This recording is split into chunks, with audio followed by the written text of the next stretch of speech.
Delusions of Grandma.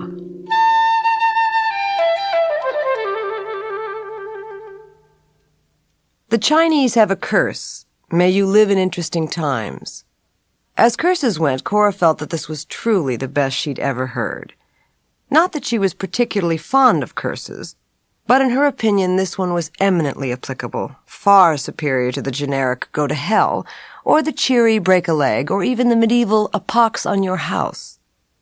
For many years she had thought that this first favorite curse had actually gone, "May you have an interesting life," and she had liked that version also, but then an interesting life didn't encompass as large a radius as these interesting times. A single interesting life didn't necessarily include drive-by shootings and carjackings and riots. Such were the times that Cora lived her interesting life in, times with unpopular verdicts and cults and cinders floating down from the sky. Cora's life was a much smaller affair, surrounded on all sides by these ever-darkening, incomprehensible nights and days. And then there was the thing where the Chinese character for crisis was also the character for opportunity. The way Cora understood it, you didn't even have to turn it upside down for it to fly. What doesn't kill you makes you stronger. Or, as her friend Noel, the dermatologist, liked to say, what doesn't kill you makes you look really, really bad. Breakfast cereal for the nuclear age. If you survived, you would not only glow in the dark, but a fun sort of fierceness would protect you, even from yourself. In any event, if she'd understood the night she saw Arsenio interviewing Sally Jesse Raphael, if she'd been able to interpret that as some kind of omen, perhaps she would have done things differently. Talk show hosts interviewing other talk show hosts, many held this to be one of the 12 signs that the world is ending. Ending or interesting, Cora couldn't determine which.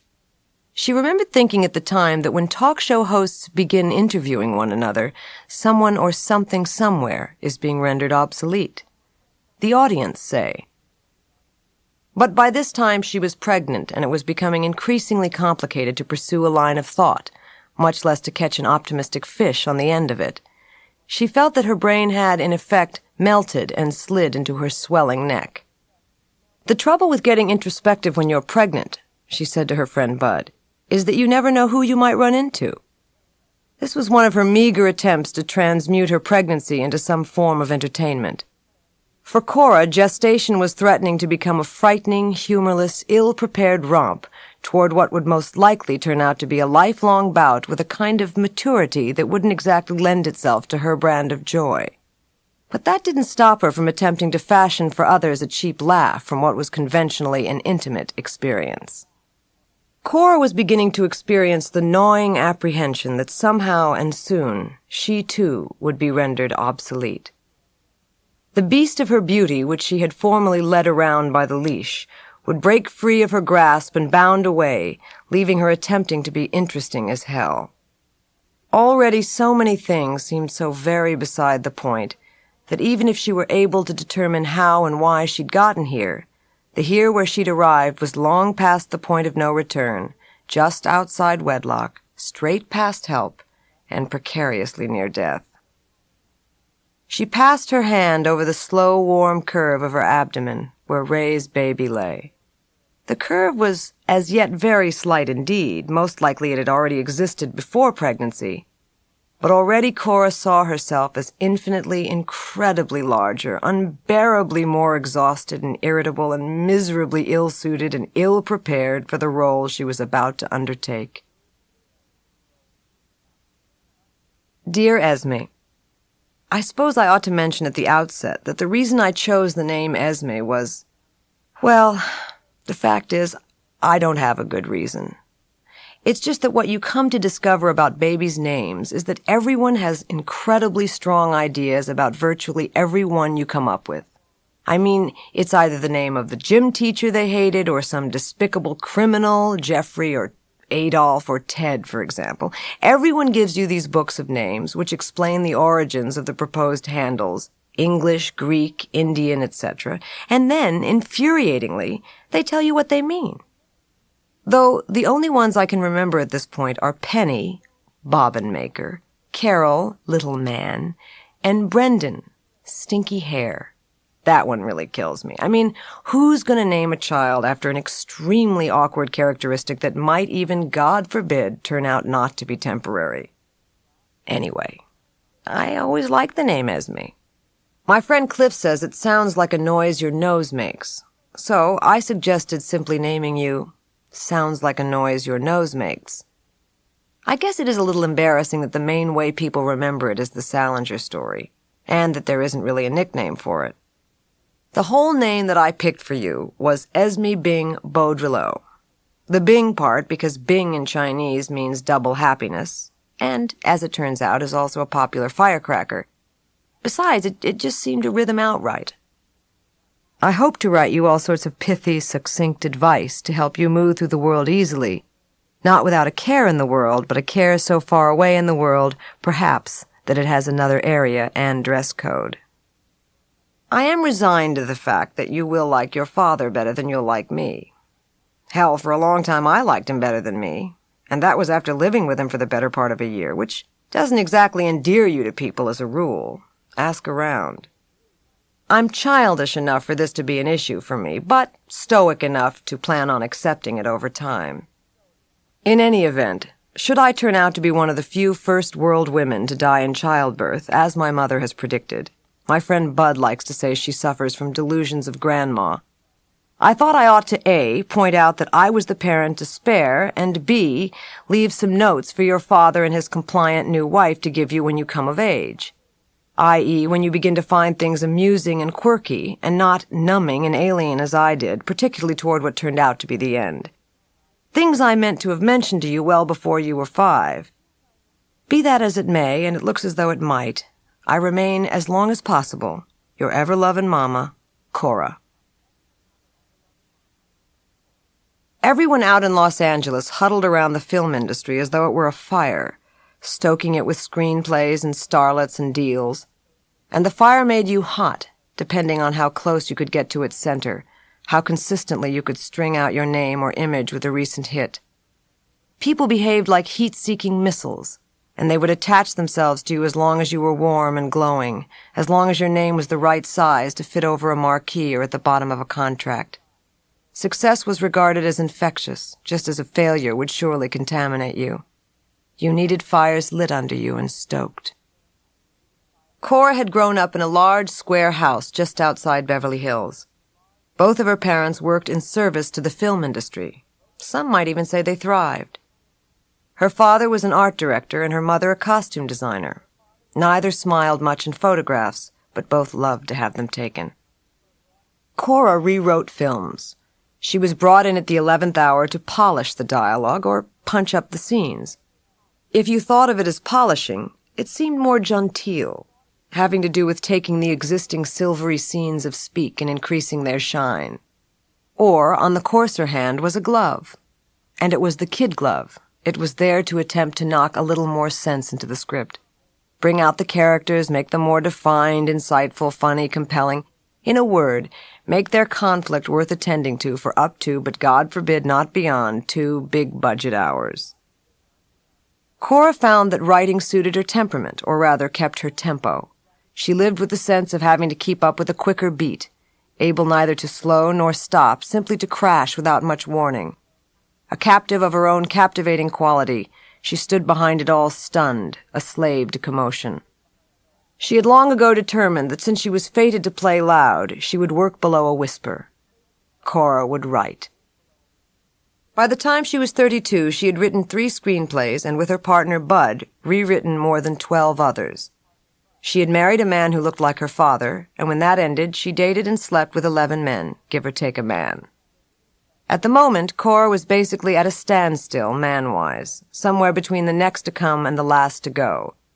The last to go had been Charles, who was from the Caribbean and smelled like spice. His voice was so rich it made her feel impoverished and grateful for the loan. Cora must not have recognized Ray at first as the person she would soon be seeing all the time. She had been raised to mistrust men generally and lawyers specifically, but lately she had begun to mistrust her impulses, so that she approached those that she'd been taught to resist, and resisted those who she might normally approach. "Are you seeing anyone?" was a phrase she enjoyed. It implied that there are people you see and people you hear, and those you saw, you dated. The rest you experienced by phone. God forbid you saw and heard someone simultaneously. That way pregnancy lies. Apparently she had met Ray before at one or two parties. These meetings neither could recall. But then maybe that was the good news. People she remembered meeting frequently turned out to be the ones she'd be better off to forget. And lackluster as the initial glance that passed between them may have been, it was closely followed by a careful scrutiny across an enormous variety of foods. She first remembered seeing him in her kitchen. Consequently, she connected him powerfully with nourishment, with food. That, she knew, is how they hypnotize you. Men arrange themselves among a variety of tastes. They gratify one appetite with the hope that it will open a door to the other, nudged inward with a hurled, half-eaten steak. She felt him notice her when she was talking. She rhapsodized, and his scrutiny flourished under his gaze. The following day when he called, she tuned her eagerness down to pleased, to pleasing. She settled back into her pillows. "How did you get my number?" "Well, I just kept calling different combinations of 7 digits. I have to say it was fairly time-consuming." She laughed. "But worth it?" That depends on whether you'll have lunch with me tomorrow." "More food." Ray frowned. "What?" he said, confused. "This'll be the second time I've seen you around food. Never mind, it doesn't matter. Where do we meet?" They ended up meeting at Tie Me Up, a Thai restaurant in Westwood. Cora had suggested more for the chicken sauté than the name. The night before, she'd dreamt that she was trying to feed a baby, her baby, peanut butter. She didn't know that it was wrong. She'd been dreaming about babies a lot lately. Babies and spiders and socks. She arrived late and smoking. She was ashamed that she smoked, but the shame only made her want to do it that much more. A baby was at the next table. Cora stubbed out her cigarette, flushing and glancing apologetically at the parents of the lovely, drooling child. Ray wore a well-tailored suit that was unabashedly becoming. He signaled the waiter and asked for menus. The baby at the next table began to cry. Cora leaned forward. "I always think that when they do that, they've just found out about mortality, that it's just hit them, the horror of it." She wiped her clammy palms on her skirt in an effort to smooth herself like him. Ray's face furrowed briefly. "Do you remember finding out about that you were going to die? Not you particularly, everyone." Cora raised her eyebrows in mock astonishment. "Am I? God, if I'd known that, I would have worn something completely different." Ray laughed, lowering his head as if to conceal the startling white of his teeth. "Well, you don't have to die." He tucked his teeth back under his full upper lip. "Not if you get a good lawyer." Cora smiled and felt a rush of relief. Lunch was going to be all right. Maybe everything was going to be all right. Maybe their baby would have Ray's eyes and wear suits, smoothly holding the air at bay all around him, obedient and sweet. Or maybe none of this would happen and she'd get crushed in an elevator, incinerated in a plane crash, and no one would care. Not really. She stared at Ray's long, ringless fingers, his pale, careful hands, his straight, dark eyelashes. He made a minor vocabulary error, and she inwardly, magnanimously forgave him. He told her that he was an entertainment lawyer, and she almost forgave him that, too. She couldn't imagine him sweating. He said he came from the South, admired William Faulkner, had never really been in love. And she told him of her ex-husband, how they'd tried to have a child before he left her. Ray nodded gravely. He couldn't step up. The term confused her. "You know, make a commitment, take the next step, go to the next phase." "Ah," she said, "I see." She nodded, not really only half-seeing, as she inhaled his cologne and wondered how he'd made it to 28 without having loved someone, without stepping up himself. The baby next to them threw up all over the table. "A sign of good fortune," she said. Ray signaled for the waiter. "Or bad food," he offered. Cora had several early memories of her and Ray in restaurants, waiting for another course to arrive, another food to pursue, to see if things were right enough with them to continue. Wait at high speeds and see. "Are you seeing anyone?" They ate together in a variety of places. His teeth seemed to her very even and very white. Once he wore suspenders. His hair was gold and thinning. One Sunday, Cora's friend Cliff called to ask her to a screening and dinner at his house. Cliff was an extremely successful entrepreneur who was better at getting what he wanted than anyone else Cora knew. He was a good person to know if you were in a profession of any kind, so successful was he at everything he endeavored to do. Cora didn't so much like him because he was successful. She loved him because he was a relentless communicator. He thought in his mouth.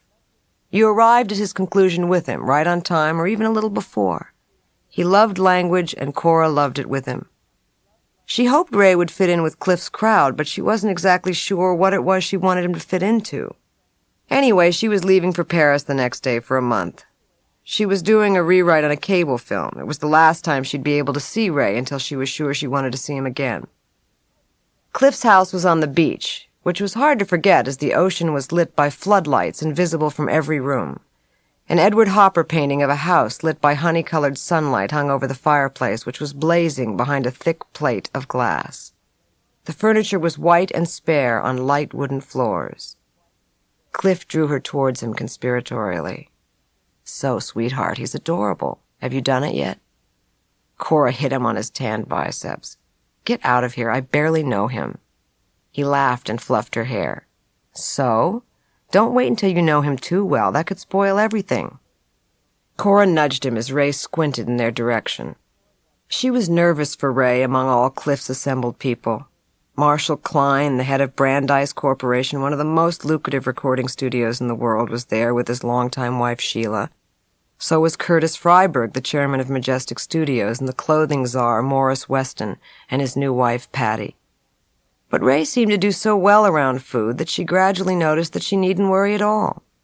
It was as though nourishment were a sort of talisman for him. And then there was the business of his hair shining like gold florins. They shared a large white upholstered chair during the movie, which gave them an enormous amount of proximity to contend with. Cora had worn a tight little black dress, the kind she would never be able to wear again. She kept pulling her skirt down toward her knees to show that she was at least conservative in some departments, generally departments that didn't involve talk. Her skin came alive under the flat of his hand on her back. She gazed at the black and white image on the screen and made a concerted effort to put her skin back to sleep under his palm. A man needs a little madness or else he may never get the strength to cut the rope and be free. The film they saw that night was Zorba, and Cora never forgot that line. Cliff and Ray shook hands warmly as they parted company. Cora kissed her friend. Thanks, Clifton. I'm going out and cutting the rope. Cliff looked at her. Yeah, but then we'd have to do that stupid dance, and I look horrible in cut-offs. She nodded. You may have a point. Ray and Cora passed into the cloudless Malibu night. Her black heels clicked on gray flagstone as they headed to Ray's practical car. His hands were buried deep in his khaki trousers. You and Cliff have known each other how many years? Cora crinkled her nose. 14? 16? I've known him almost half my life, more than half of yours. She felt self-conscious about the minor disparity in their ages. She figured that even if they were the same age, she'd end up looking worse first. They pulled into her driveway. Ray stopped the car and stared through the windshield, waiting for further instruction, for the sexual shoe to drop. Cora made a feeble attempt to cover the awkwardness, attempting a joke. If I lived here, I'd be home now. His hand swept the curve of the steering wheel as if to give it one last brush before it was bronzed. He cleared his throat. I'm not good at this. Driving? Not at all. I actually felt you had a real knack for it. He smiled, shaking his head. I'm fresh out of knacks. You know what I mean. He looked at her, then away. She leaned toward him, her face drenched in shadows just the way she liked it. All over the world at this moment, people were doing unspeakable things to one another. Every 5 minutes, 73 women are raped in America, 6.5 men die of AIDS, and 2,040 babies are born with birth defects. So why don't we contribute to a sunnier statistic? She leaned in and kissed him. His lips and tongue were cool and slow, as if he were memorizing her mouth, preserving it for later when it was off at the end of a sentence somewhere in France. One hand cupped her shoulder dumbly like a banister. He drew back and peered at her as though to place her. "Get out of the car," he said. She blinked in astonishment. Then she realized he meant it as a compliment. A light was on in her kitchen, and she moved toward it, feeling warm and wanted, feeling silly. She pushed the door open and found Bud standing at the kitchen counter eating a piece of fried chicken, grease covering his mouth and fingers. He licked his thumb and forefinger. "Hey, who's the guy in the car?" Cora dropped her bag and shoes on the bright linoleum floor and crossed to the open refrigerator. She gazed into its depths. The lawyer. She removed a raspberry Jell-O and crossed to get a spoon. Bud frowned, his forehead shiny in the light. "What lawyer? Did we talk about this?" Cora was about to answer when Bud suddenly brightened. "Oh, yeah, the guy from lunch. Oh, okay, I'm up to speed now. So what happened? Is it happening or... Wait, we aren't supposed to like lawyers, are we? Or is that like an 80s thing?"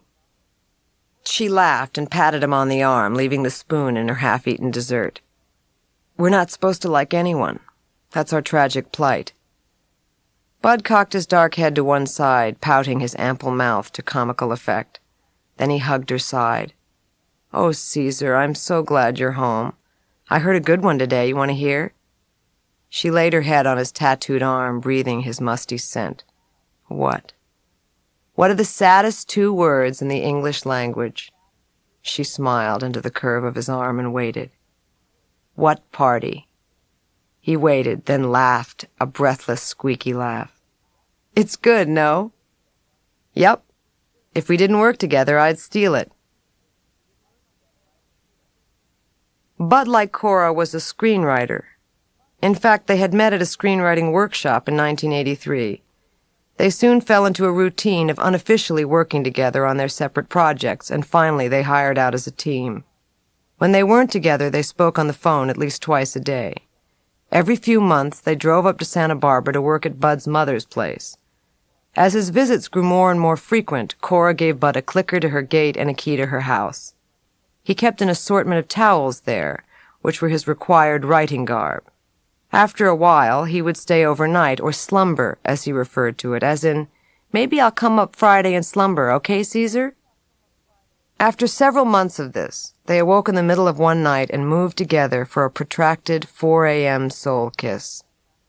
Like 2 people drawn together through a common tragedy, they wordlessly wrapped themselves around one another and kissed themselves back to sleep.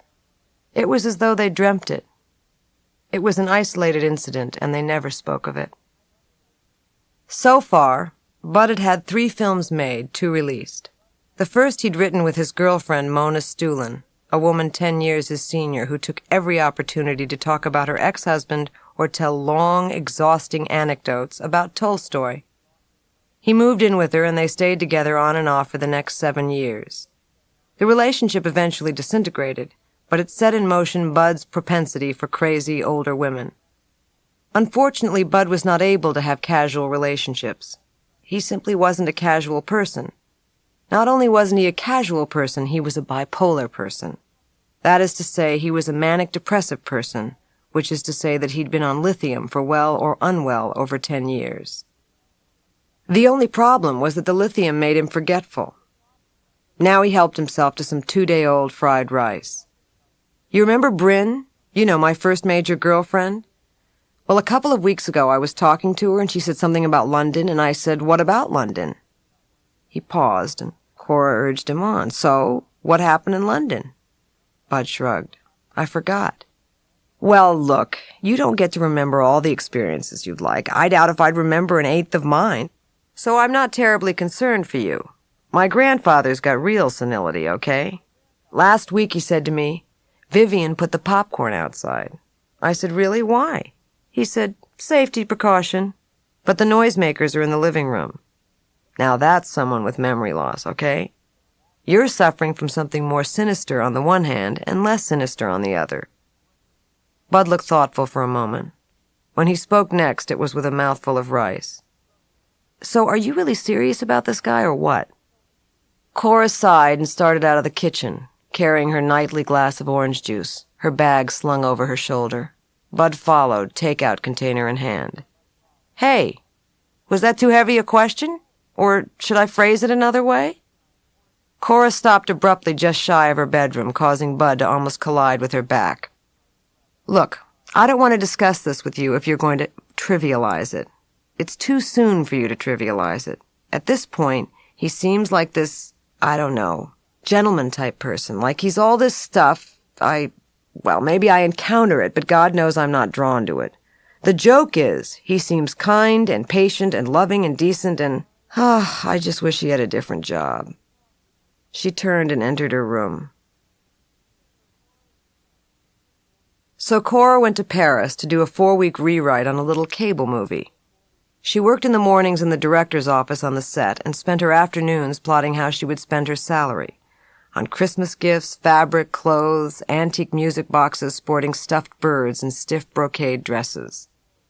She gazed at explosive floral arrangements wrapped in crisp cellophane, smelled the herbs in the dark shop whose shelves were filled with shampoos and soaps and scents made in the workshop in the back.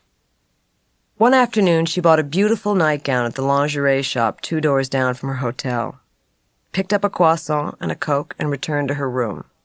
She removed the lacy satin finery, the indulgence, the unpardonable sin against the starving, the hopeless, the scarred for life or left for dead, and slipped it over her head. She popped open her soda, unwrapped her croissant, lay down on the bed, and lifted the receiver. Finally, she felt ready for Ray, knowing he wouldn't be prepared for her with the time change. He would either still be sleeping or have just recently rumpled into the world. He answered the phone sleepily. Yeah. Cora curled onto her side, cradling the phone to her ear, lullaby style. She smiled, the pillow cool on her cheek. Hello. Hey, is that you? That depends. Which you would you have me be? Cora. I've never said your name just as I was waking. I like it. Are you flirting with me? I guess so. I mean, if you think so, I must be. You're the word person. You're not? Cora rolled onto her back, giving him time to get where she needed him to be. I don't think so. Not like you, anyway. Does that mean I'll have to draw you out? Definitely at this hour. You can't expect me to have a conversation like this at 7 a.m. This isn't conversation, it's kiwi. She told him about the time she was sitting in her trailer on the set of her first movie, the one she'd written for Vincent DiBiase, working on the ending, when someone tapped at her door. Yeah, she'd called. Willkommen, bienvenue, welcome, come on in. The lead actor tugged her door open and poked his handsome head in. Could we have a conversation? He almost pleaded. Cora had laughed and moved her computer off her lap. You say conversation as though it's some rare, exotic thing, like it's a kiwi. In this town it is, the actor had said. So when can I expect you to have kiwi like this? Ray paused. When you teach me. At first they spoke every few days, then every other day, then if they missed a day it was weird. Dusk was the easiest time to reach him with the time difference. Her new dark was his new light. She liked knowing she could always find him, even if she couldn't have him for long. Although, Cora liked to talk long. Really long.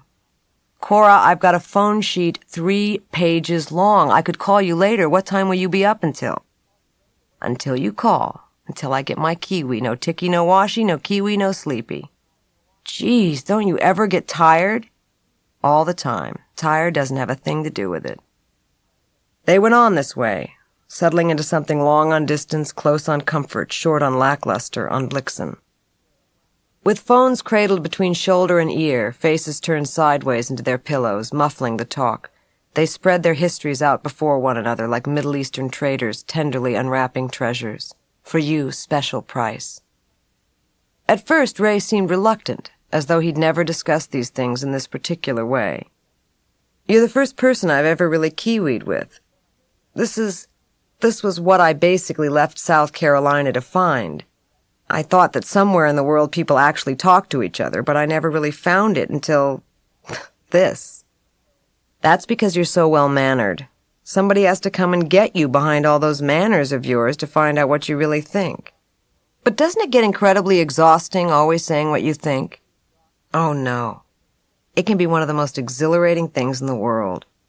Manners seem to me like they would be the tiring thing, always running for office. She could feel him cringe all the way from Los Angeles.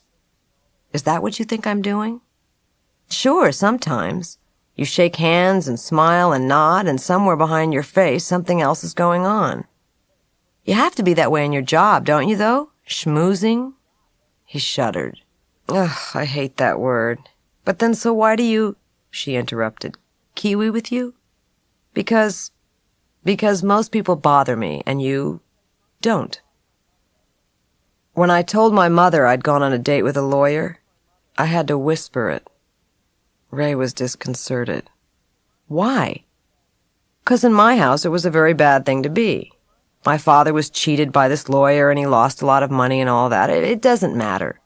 My point, if I can ever possibly achieve such a thing, is that every relationship is a compromise of something, and you just have to weigh whether what you're getting is worth what you're giving up.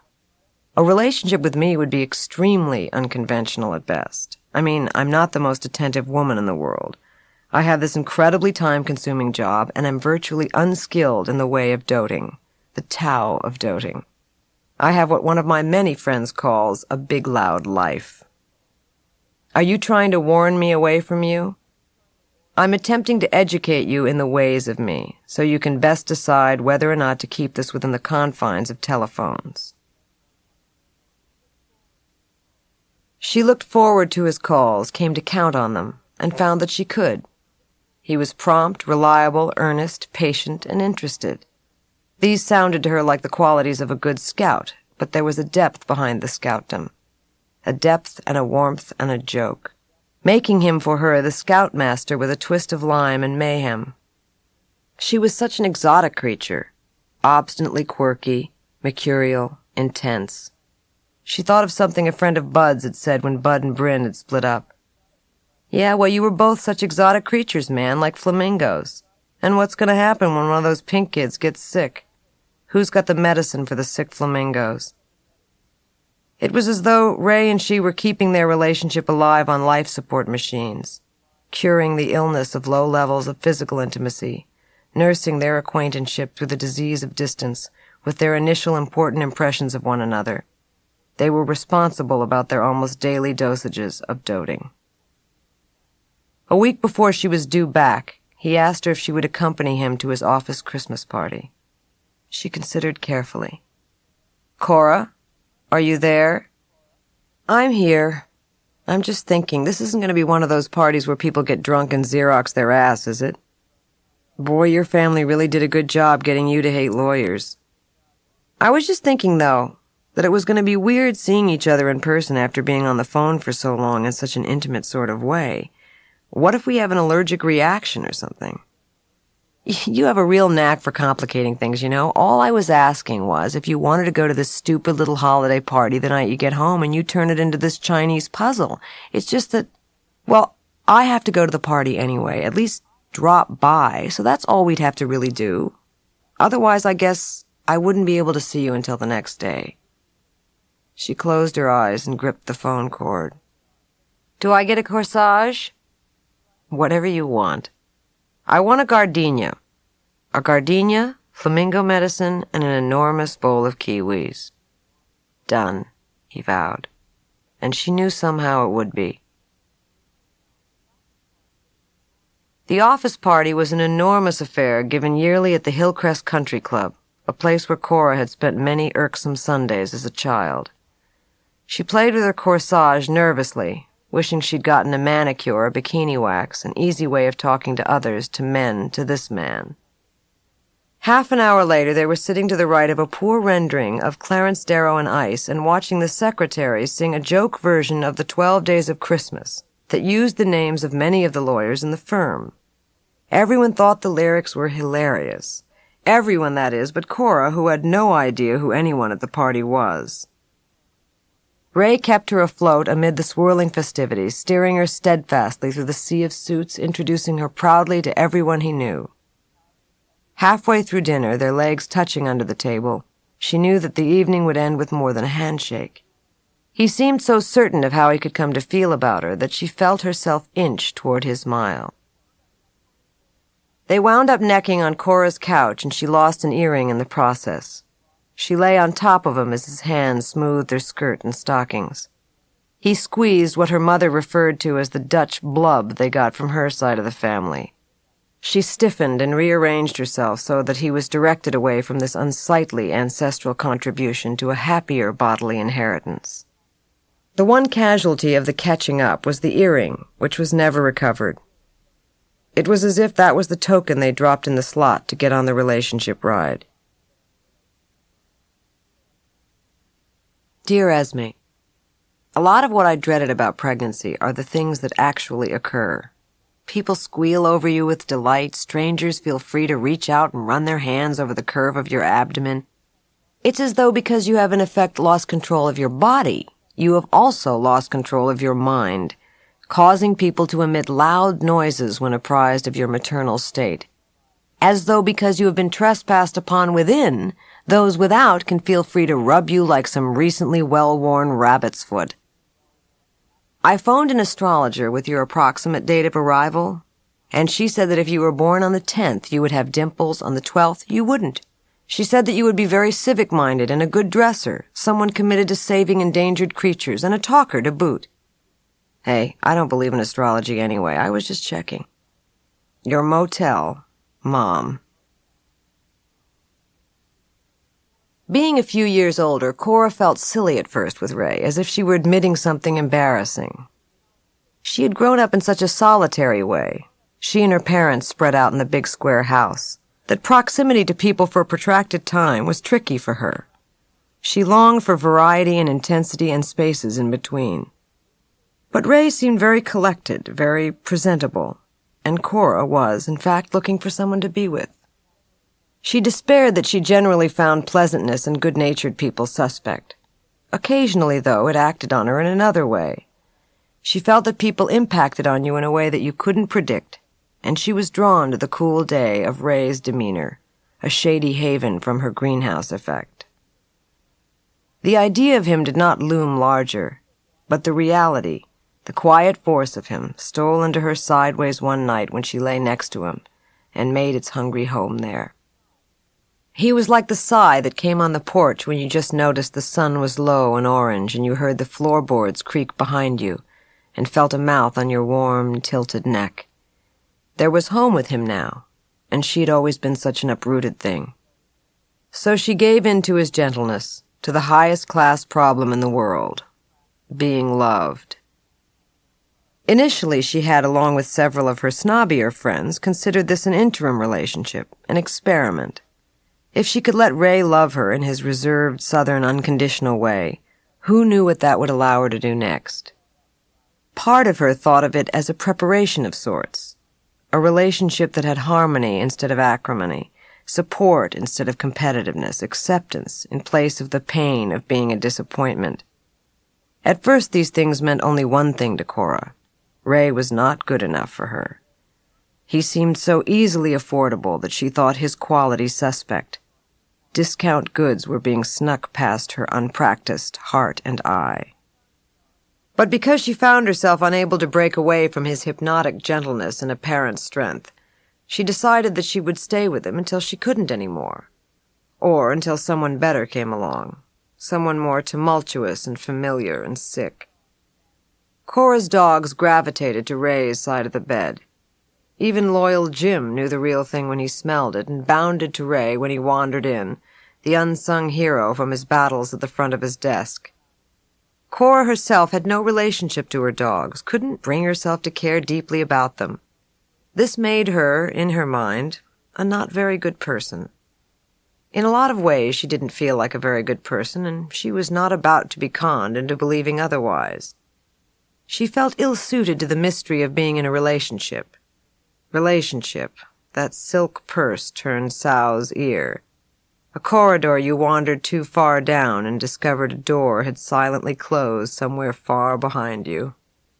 If the suspense didn't kill you, something else surely would. So she and Ray settled into something that had qualities of a permanent thing, without being the thing itself. They got their bearings from wherever they could. Ray looked for a love he could recognize as something like his own. Cora ruminated about him with her short list of long-term friends. Ray had never felt this way about anyone, and he was elated, hopeful, and at a lonely disadvantage. She had never felt this way with anyone before, she explained to Bud, and felt pressured to trust that this peacefulness was permanent. I mean, he has qualities that aren't necessarily stimulating, but I've been stimulated to something just short of a frenzy. Bud responded in his huskiest voice. Oh, I love it when you talk dirty to me. Cora called her friend Noel while he was chewing his Jenny Craig dinner. He's very good-looking. Is he a talker? Not really. I mean, he talks, but he doesn't love it. It's not an outlet, you know, for him. Well, how does that work? Cora considered. I either talk to him or I go and get him. What does that mean? Cora twirled the phone cord around her fingers and smiled. You know, ask him questions. I talk to him as if he will talk, and then mostly he does. Also, he's a great kisser. She called her friend William in New York, who was very sick with AIDS. Up to several months ago, he had only 2 T-cells left, whom he had named Mutt and Jeff. Now he had none at all. But he was very optimistic that they would come up with a cure soon, and he would resume his former state of beauty and health. At the moment, though, he sounded very much as if someone were sitting on his chest. I'm fine, Cole, really. I've even put on a few pounds, and some of my hair's growing back. What he failed to mention, she knew from their mutual friend Andrew, William was no longer able to walk. I want you to come out soon and meet my new boyfriend. I can't really go forward until you give me the okay. William laughed a laugh that disintegrated into a horrible hacking. He promised he would come as soon as his doctor gave him clearance. Ray liked to go to screenings, to go out dancing, to parties, to breakfast at La Lune qui rit. Cora didn't share his enthusiasm for these pastimes, and somehow because she didn't, he felt she loved him a little less. All she could figure was that if she cared for him as he did for her, it didn't matter what they did. The important thing was sharing the time. When she suggested that if that were true, they could just stay home, he ran his hand over the top of his head in frustration. He wanted them to go out together. So she would go, not feeling important enough in one way, and in another, well, she wouldn't think about that. So they would drive to the studio and park and walk to the screening room on the lot, their shoes echoing in the deserted streets leading to the little theater behind the commissary. They would enter the half-filled room, his hand on the small of her back. Ray spotted someone he knew and shook his hand warmly. Hey, boss. Cora, this is Brad Middleton, Business Affairs, Brad interrupted. Sure, Cora Sharp. You did the rewrite on the Watertown sequel, right? Cora smiled, feeling slightly at a loss. Yeah, how's that going? Great. I hear the dailies are great. Cora arranged her face into a pleased expression. Well, Marcus is a good director. Someone grabbed her from behind. Sweetheart, what are you doing here? Cliff turned her toward him and gave her a powerful embrace. Darling, ooh, it's good to see you. Hey, Ray, how are you? They clasped hands. Hi, Cliff. Cliff turned back to Cora. Honey, listen, I was going to call you tomorrow about this thing they're giving me. Ugh, don't ask. I'm being honored. Anyway, it's next Thursday, and if Ray here could spare you, I'd really love you to come with me. You know how embarrassing these things can be. Cora stood, feeling decidedly on the spot that existed between Cliff and Ray. She tried to consult Ray in her smallest, most well-intended voice. What do you think, Ray? He shrugged and smiled with only his mouth. He was looking around the room as he answered. Fine with me. Cliff held her face with one hand. Great. So we'll talk tomorrow, right? Ooh, I love you. Okay, tomorrow. Bye, Ray. Ray turned to make his way through the ever-increasing crowd. He didn't look at her, but scanned the room. "We better get a seat." Cora squeezed his arm. "Are you mad?" He pulled away from her ever so gently and laughed a laugh that bordered on scorn. "Oh, not at all. I practically have to beg you to come to this screening, but Cliff comes and asks you to this giant thing, this rat fuck, as you call them, and without a moment's hesitation you say yes. Why would I be mad?" "Look, Ray, he's being honored. Please, don't explain. The more you explain, the more upset I get, so let's just drop it." Sometimes Ray seemed to have pulled back from her to a place just behind his nose. She read it as circumspect, taciturn, restless, but perhaps she was wrong. He didn't communicate as she did. He was known as a good guy, a comforting soul, a caring individual, and he did everything he could to project that image.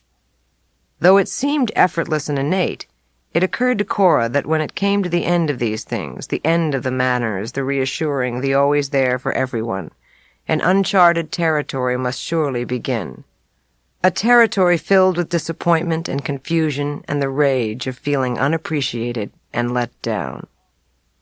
Running for office is the least aerobic of the socially interactive sports, and Cora sensed that she could never give back to him what he all too often gave to far too many.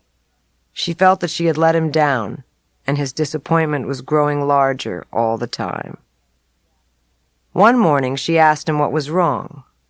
Without looking at her, he replied, "Nothing." He pulled his belt through the loops in his khaki pants. Cora compressed her lips and shifted positions in her bedroom chair. "Which nothing?" She tilted her head to one side in an effort to see his slim, averted face.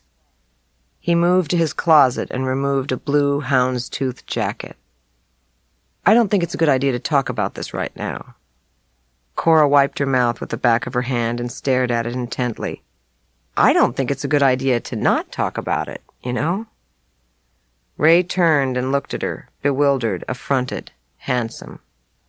"I love you. I've never felt this way about anyone. I want a life with you. You're the best person I've ever known." Cora laughed nervously. "You ought to get around more. Look, Ray, I'm a weird enough girlfriend, but I've been such a disappointing wife. Please don't think—" Ray sat on the bed and gazed morosely at his hands. "What can I think? Just because you had a bad marriage, now I have to be punished? You were married to a selfish guy, a different guy, not me. Not me." Cora didn't want to get married. She'd already tried and had been unable to fill those practical fantasy shoes. She was pleased that Ray wanted to marry her, but the prospect of being tied to someone for life by someone she didn't even know, the operation itself frightened her. Still, she didn't want to deprive Ray of the wedding he'd always wanted. Maybe they could compromise. She crossed to him slowly and sat on the arm of the chair beside him. "We could be engaged if you want, and see what happens." He put his head against her and laughed a small, relenting laugh.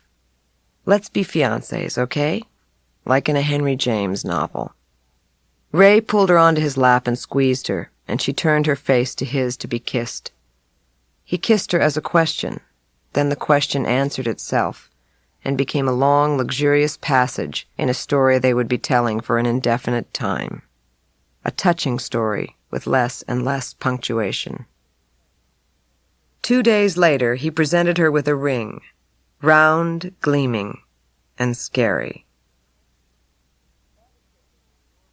Bud had taken an enormous liking to Ray's watches, which included several antiques and a gold Rolex. But it was the platinum, a bracelet style with a light mesh band that had been a gift from Cora, that really haunted his more covetous dreams. Sometimes, before a dinner party, he would ask permission to wear it, which Ray would reluctantly grant. When Ray wasn't there, Bud wandered around the bedroom, rummaging through the closet and dresser drawers, always ending up at Ray's box of cufflinks and watches. Ritualistically, he'd lift his delicate favorite from the smooth wooden box and slip it onto his wrist, his eyes shining. Cora had tried subtly to deter Bud from this sort of snooping and poking, but to no avail. Bud's other favorite rite at Cora's home, his post-writing rite, was to call for a massage. The sight of him padding through the house clad in the simple adornment of a towel was not Ray's fondest vision upon returning from work. That this habit of Bud's predated Ray and Cora's cohabitation failed to comfort him. One Friday, as Bud lay in another room swathed in scented oils, Cora held forth on the phone with her friend, the luckless Norma, who was inconsolable over the straying of her husband, Bert. "Just hang in there. Let him have his affair. It'll wear out." So concentrated was she on the urgency of her call that Cora didn't hear Ray enter, worn from work. "Hey, I know what we can do. Why don't I give you a party? The main thing he has to lose is the life you have together. You know, friends you've accumulated over the years, people who connect him to his youth. I'll give you a party and he'll come too and be reminded that he wouldn't be invited here with her ever." Ray's voice behind her startled her. Maybe he doesn't want to be connected to that part of his life anymore. Maybe he wants to start over. Cora spoke low into the phone. "I have to go, Norma. I'll speak to you tomorrow." "I will." She returned the phone to its cradle and turned to Ray. She waited a beat before speaking, hoping she was wrong about the tension around his mouth. "When did you get in?" "I think I walked in when you were planning to save Norma and Bert's marriage with a party." Ray pulled his sweater over his head, leaving his golden hair electric and standing up at the back as though startled. "Well, what else can I do?" "You could do nothing for once. Leave people to solve their own lives." It was at this inopportune moment that Bud appeared in the doorway in his scanty costume. "Hey, man." He greeted Ray casually, as if speaking to a fellow voyager. As he reached for Ray, his towel slipped, and he caught it with his free hand, the hand wearing Ray's watch. "Oops," almost unveiled sad Jim. "Oh, I hope you don't mind, man. I borrowed your watch again. I just love it." Bud reached for the ceiling, the platinum gleaming sinister in the half-light, turning his wrist one way and another, appreciating its dull shine. "Oh, I thought of a joke. Ready?" Ray listened in silence, his hair perfectly still. "Why is there anti-Semitism all over the world?" "'Cause agents travel." Slapping his stomach with both hands, he looked pleased.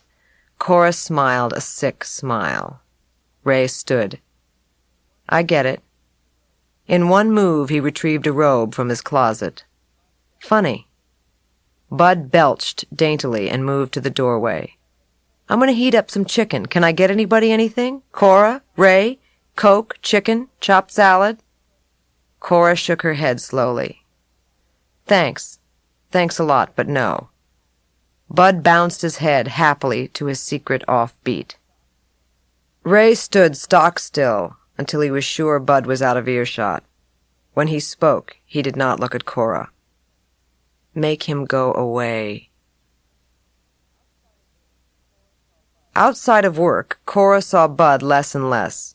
He began to see an actress by the name of Camille Fielding, who had starred in his first produced feature, Grieving Landscape.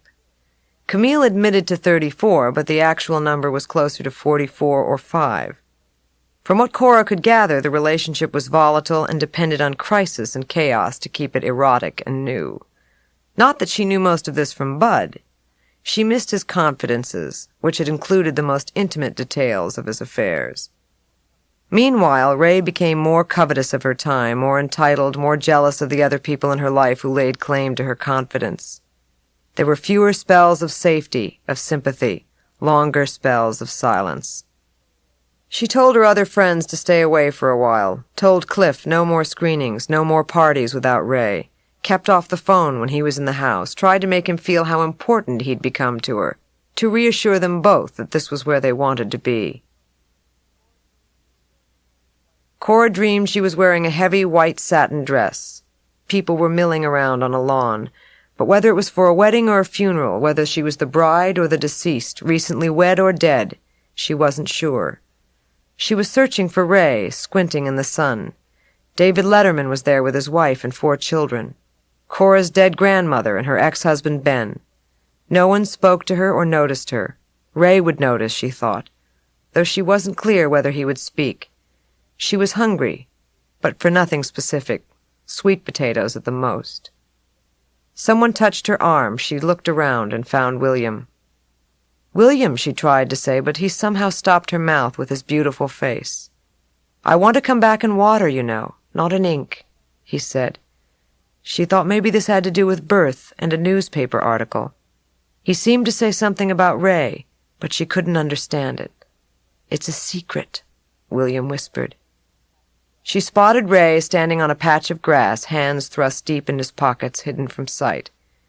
As she approached him, she reached out, but his mother got to him first, stopping Cora in her tracks. "I'm so miserable," she heard him say. His mother reached out and touched his brow.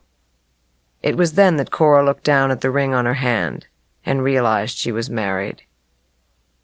When she awoke, Ray's arm was around her waist, his face nuzzled into her tight back. "Ray."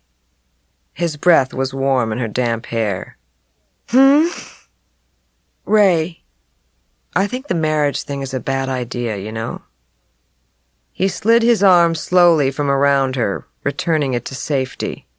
He rolled onto his back. She turned over to face him, her face eager with entreaty. "I mean, what does it really mean anyway, you know? We're together, right? So now we'll be legally together? What'll that change? It'll up the fidelity quotient? Marriage is mostly for the woman anyway, so she'll feel safe or have a more respectable standing in the community, or so his money will be hers. Well, no offense, but my name has some respectability already, so does yours, and I make good money, so—" He rose up on one elbow, facing her. "We don't love each other the same."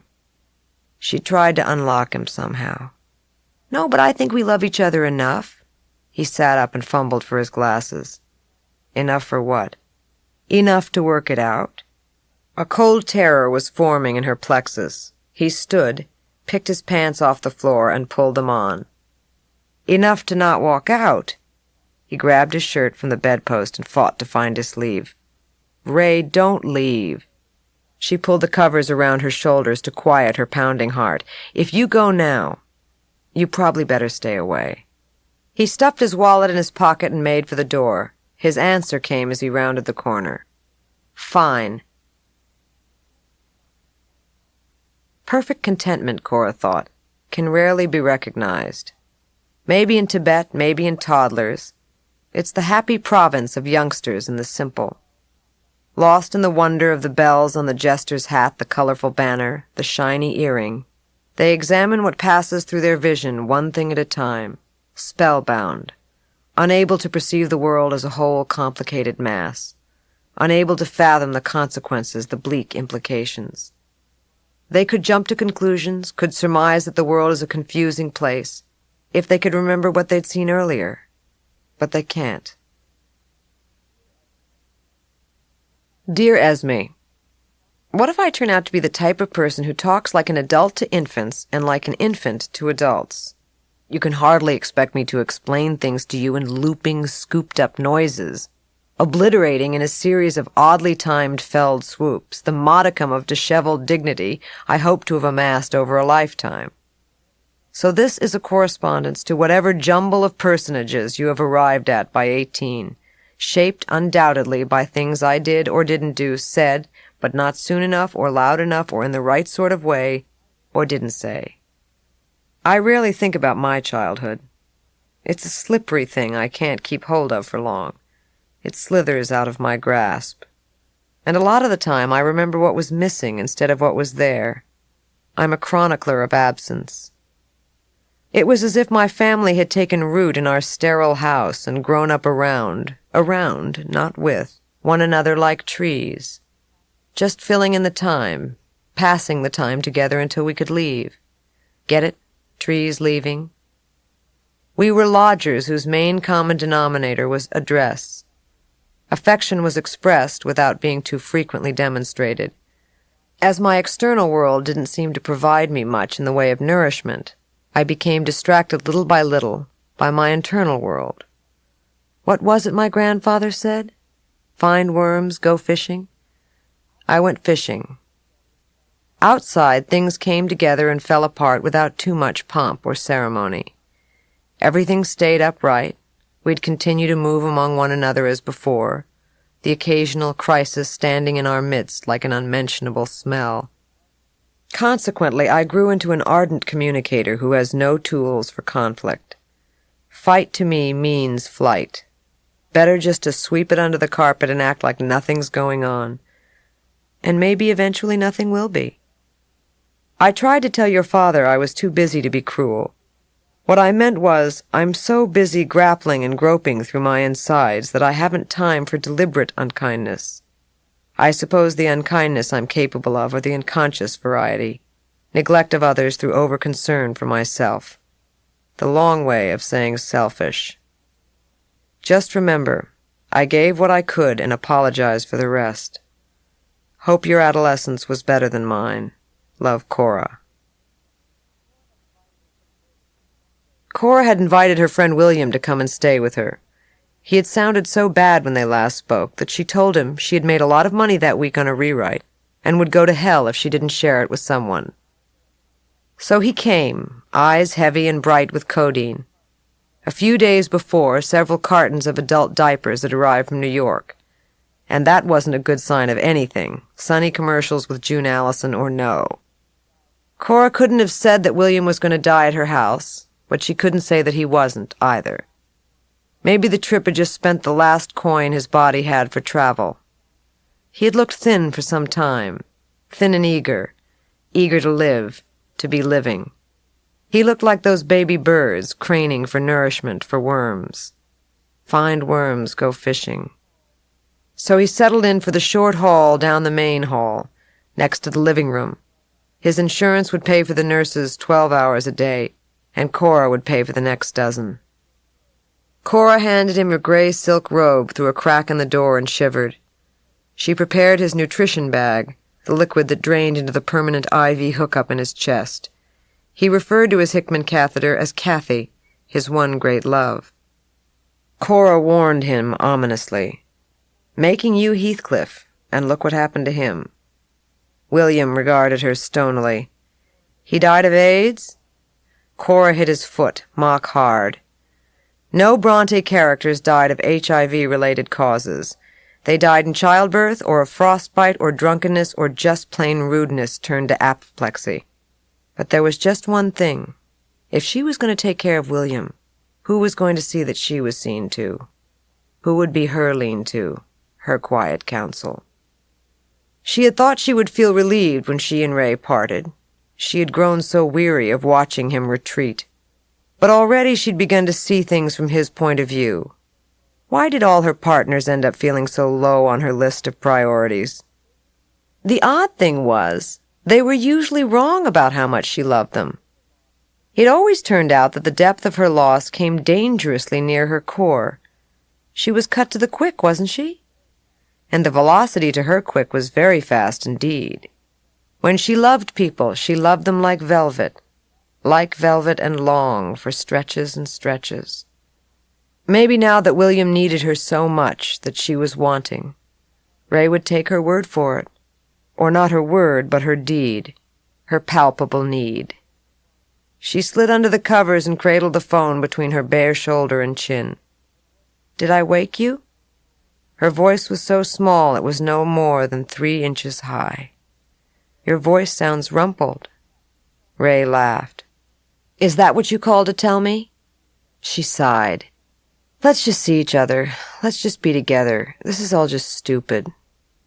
She could picture him wrapping the cord around his hand. It really is. So? There was an imperceptible beat. I'll get my stuff. There's an artist named Morandi who paints the spaces between objects, Cora had been told by a director late one night. And then something she was sure about the color blue. And those Cornell boxes, the one with the little snow angels, so blue and pretty and Christmassy. Cora's house was a Cornell box, with so many things just over there in the corner, shining, smiling, remembering your name. Cora closed herself up in a comfortable clutter of color and Chip and Ray. She kept herself that way, all small with the butterflies. She was happy at her house, the music collected in the walls after years of loud playing, the walls vibrating with the unwound sound. The director had said, I think the thing to work for, and to get to really hope for, is distinguished obscurity. This had sounded important, and Cora wanted to write it down, but she couldn't find a pen, and besides, she felt certain that the director had said the thing before, and who knew? Perhaps he'd say it to her again when she had a pen. Besides, what did the spaces between objects or people, look like? Cora suddenly wanted to see those paintings more than she wished she had a pen. She wanted to see them in the worst way. She wanted to see what Mirandy would paint between William and the race he wouldn't win. She wondered how much blue would be in it, or if the blue thing was just something she'd dreamed up, and the director hadn't said it at all. For the next 6 weeks, William deteriorated in many critical, fundamental ways, but socially he maintained the lifestyle of a suburban show business sultan. He had manicures and pedicures and massages and readied himself for dinner parties and screenings without the greatest of ease. He was anxious to keep moving, with the aid of his walker or his sugarless candy cane or his wheelchair. Cora divided her time between the job that was paying for her sultan's final swings and slow drives round the canyon, Joni Mitchell playing, the drizzling air coming through the car windows, the wheelchair crammed into the trunk, making it impossible to see through the rear window.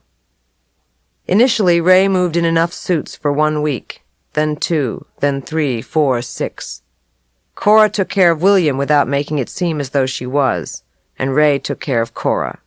He stayed long past when most people, well, who knew about most people, but he hung in there because it was the right thing and William was a good guy, and they ended up doing the last good hard things for William together. When you get that close to death, everything living gets a little more lively. Everything looks a little more lifelike, and you love it that much more to keep it near you. So Cora loved Ray more to keep him near her, and she loved William to keep him a bit back from death. His being so near to death upped their proximity. Everyone vibrated and hummed, and she and Ray began pulling at each other's clothes a little harder at the end of the day. One look from his eider-downcast eyes, and she found that she had now, in fact, and even more in feeling, loved him. He was the one living nearest to her, when living, and living well, made a new sort of sense. Once during this whole episode, Ray gave her a bath. That really got to her. She found that it was quite hard to get too far away from someone who'd given you a bath, a washing clean as new music. Looking back, that's probably when she got pregnant. The bubbles, the scented water, the whole washcloth thing. Cora figured there weren't too many forms of contraception that could guard against the bath voodoo and his slipping her white nightgown over her damp head. She wandered through the house at night, turning out the lights one by one, a nightly ritual, making her way to the bedroom in the back, joining him in the darkness there. A comfortable quiet had settled between them, a silence that was like newly fallen snow. He may even have hummed in it somewhere. It sparkled in certain light, grew deeper over the long weeks, settled just under all other sounds, took root in their workings, and made its home. She felt she knew him. When Cora couldn't sleep, Ray would pet her. Now what sort of people do that? Certainly no one Cora ever knew. He curled himself around her and curved her off to sleep, while William's nutrition bag dripped high on its pole into the hole in his chest, so he could get drip, drip drops of nutrients while he dreamt his arm's-length dreams in the outskirts of Cora and Ray's speakeasy, uneasy, cozy round, making their curve just that much smoother, guarding the parameters, leaving footprints in the soft mounds of snow. Cora was gently awakened at 5 o'clock one morning by the night nurse. "He's vomited a pint of blood. I'm going to need you to sit with him while I call the paramedics." "It'll be okay," Ray whispered to Cora uneasily as they headed toward the brightly lit room and the quaking, shivering William, his bedpan half filled with bright red blood, his body bent into a wide V, a pink dribbling of bubbles around his mouth, his teeth chattering white and square in his round gray head. Everything was clear then. They knew their parts, their designated posts, and the alarming spectrum of what they might have to do. That first night William was in the hospital, he grabbed Ray's cooler hand. "You love Cora, yeah?" Ray swallowed, didn't look at her. "Yeah." "I know you do, 'cause you're being so lovely to me, yeah? Anyway, here's what I want. I'm a sick person, so you have to give me what I want. It's the law, right, sweetheart?" He looked at Cora, who only smiled. "Cora's the family sort. We've always been family to each other. Well, I want you to do a favor for me. I want you to make Cora a baby. I don't require an answer now, but it is the request of a man in intensive care. I know what the baby would be, 'cause where I am, I'm closer to her than you are. Now, I don't want you to think I go in for all this heebie-jeebie kind of thing, but it stands to reason that as I've lost a few faculties, I've gained a few more. Your baby wants you to let it come, okay? It's ready now, and as far as you two go, there is no ideal time.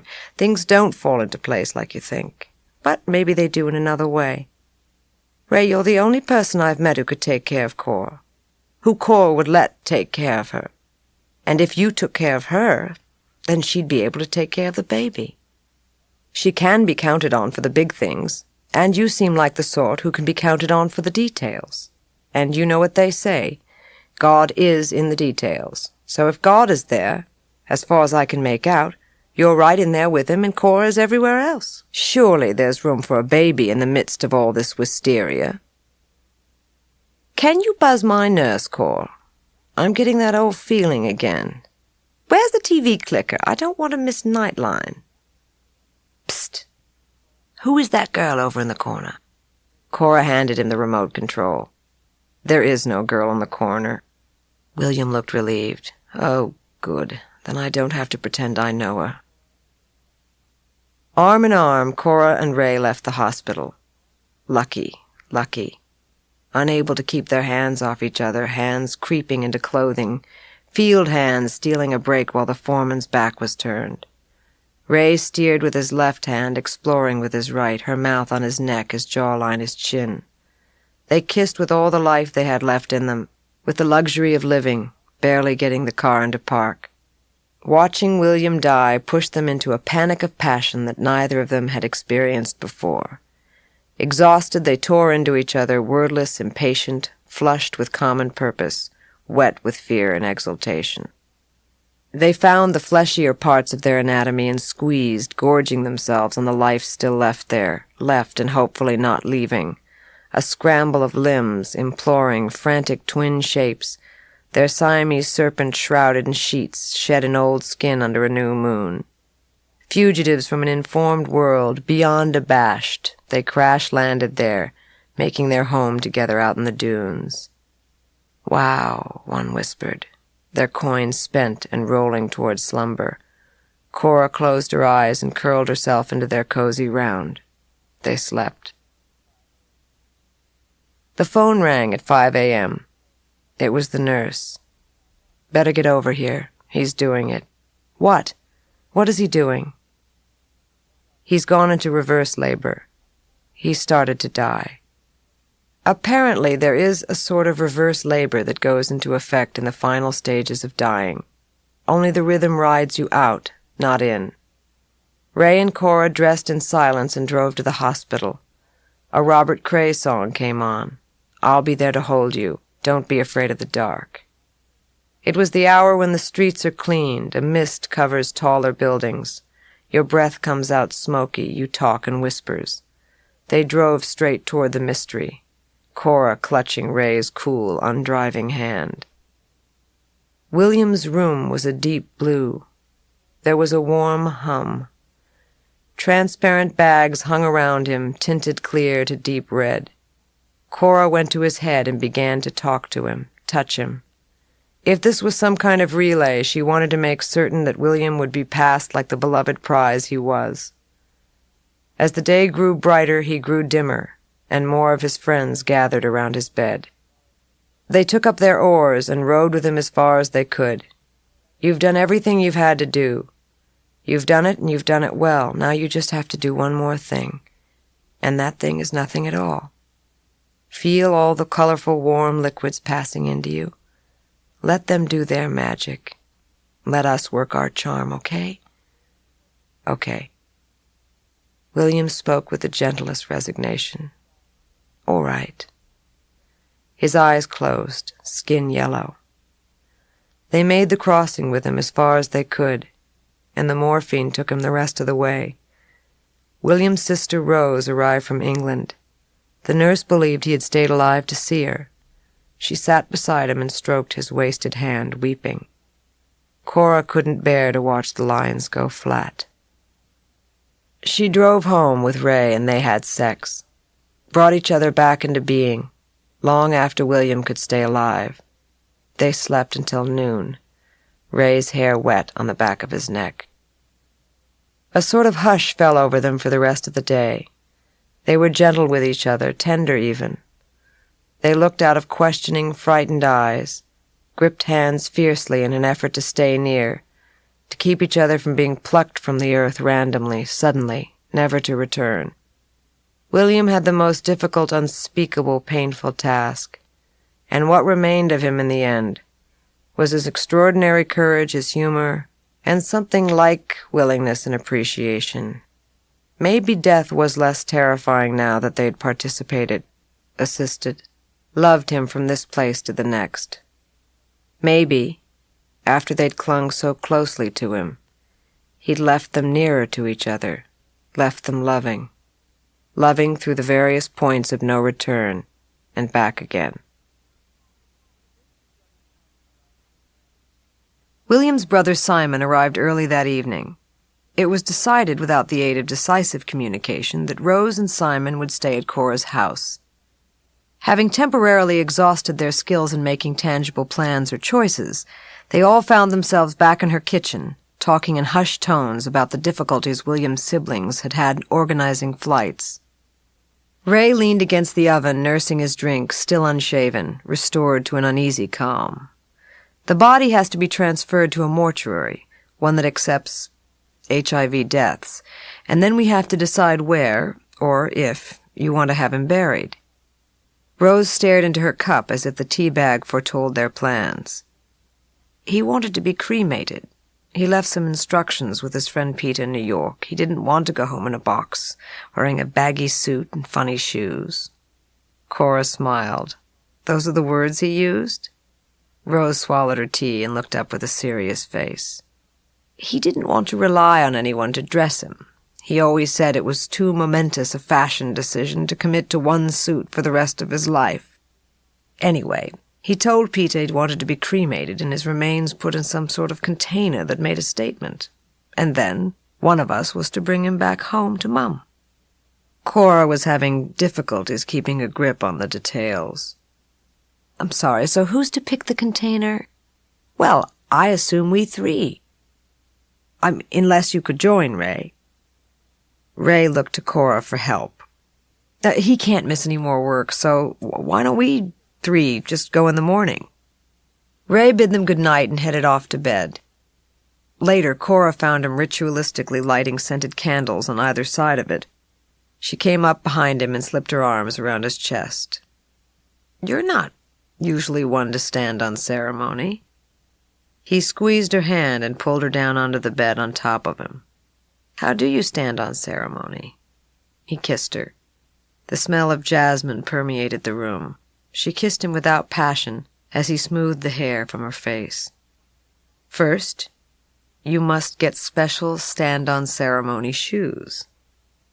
After Ray fell asleep, Cora watched him, his face peaceful, vulnerable, spent as someone's last hard-earned buck.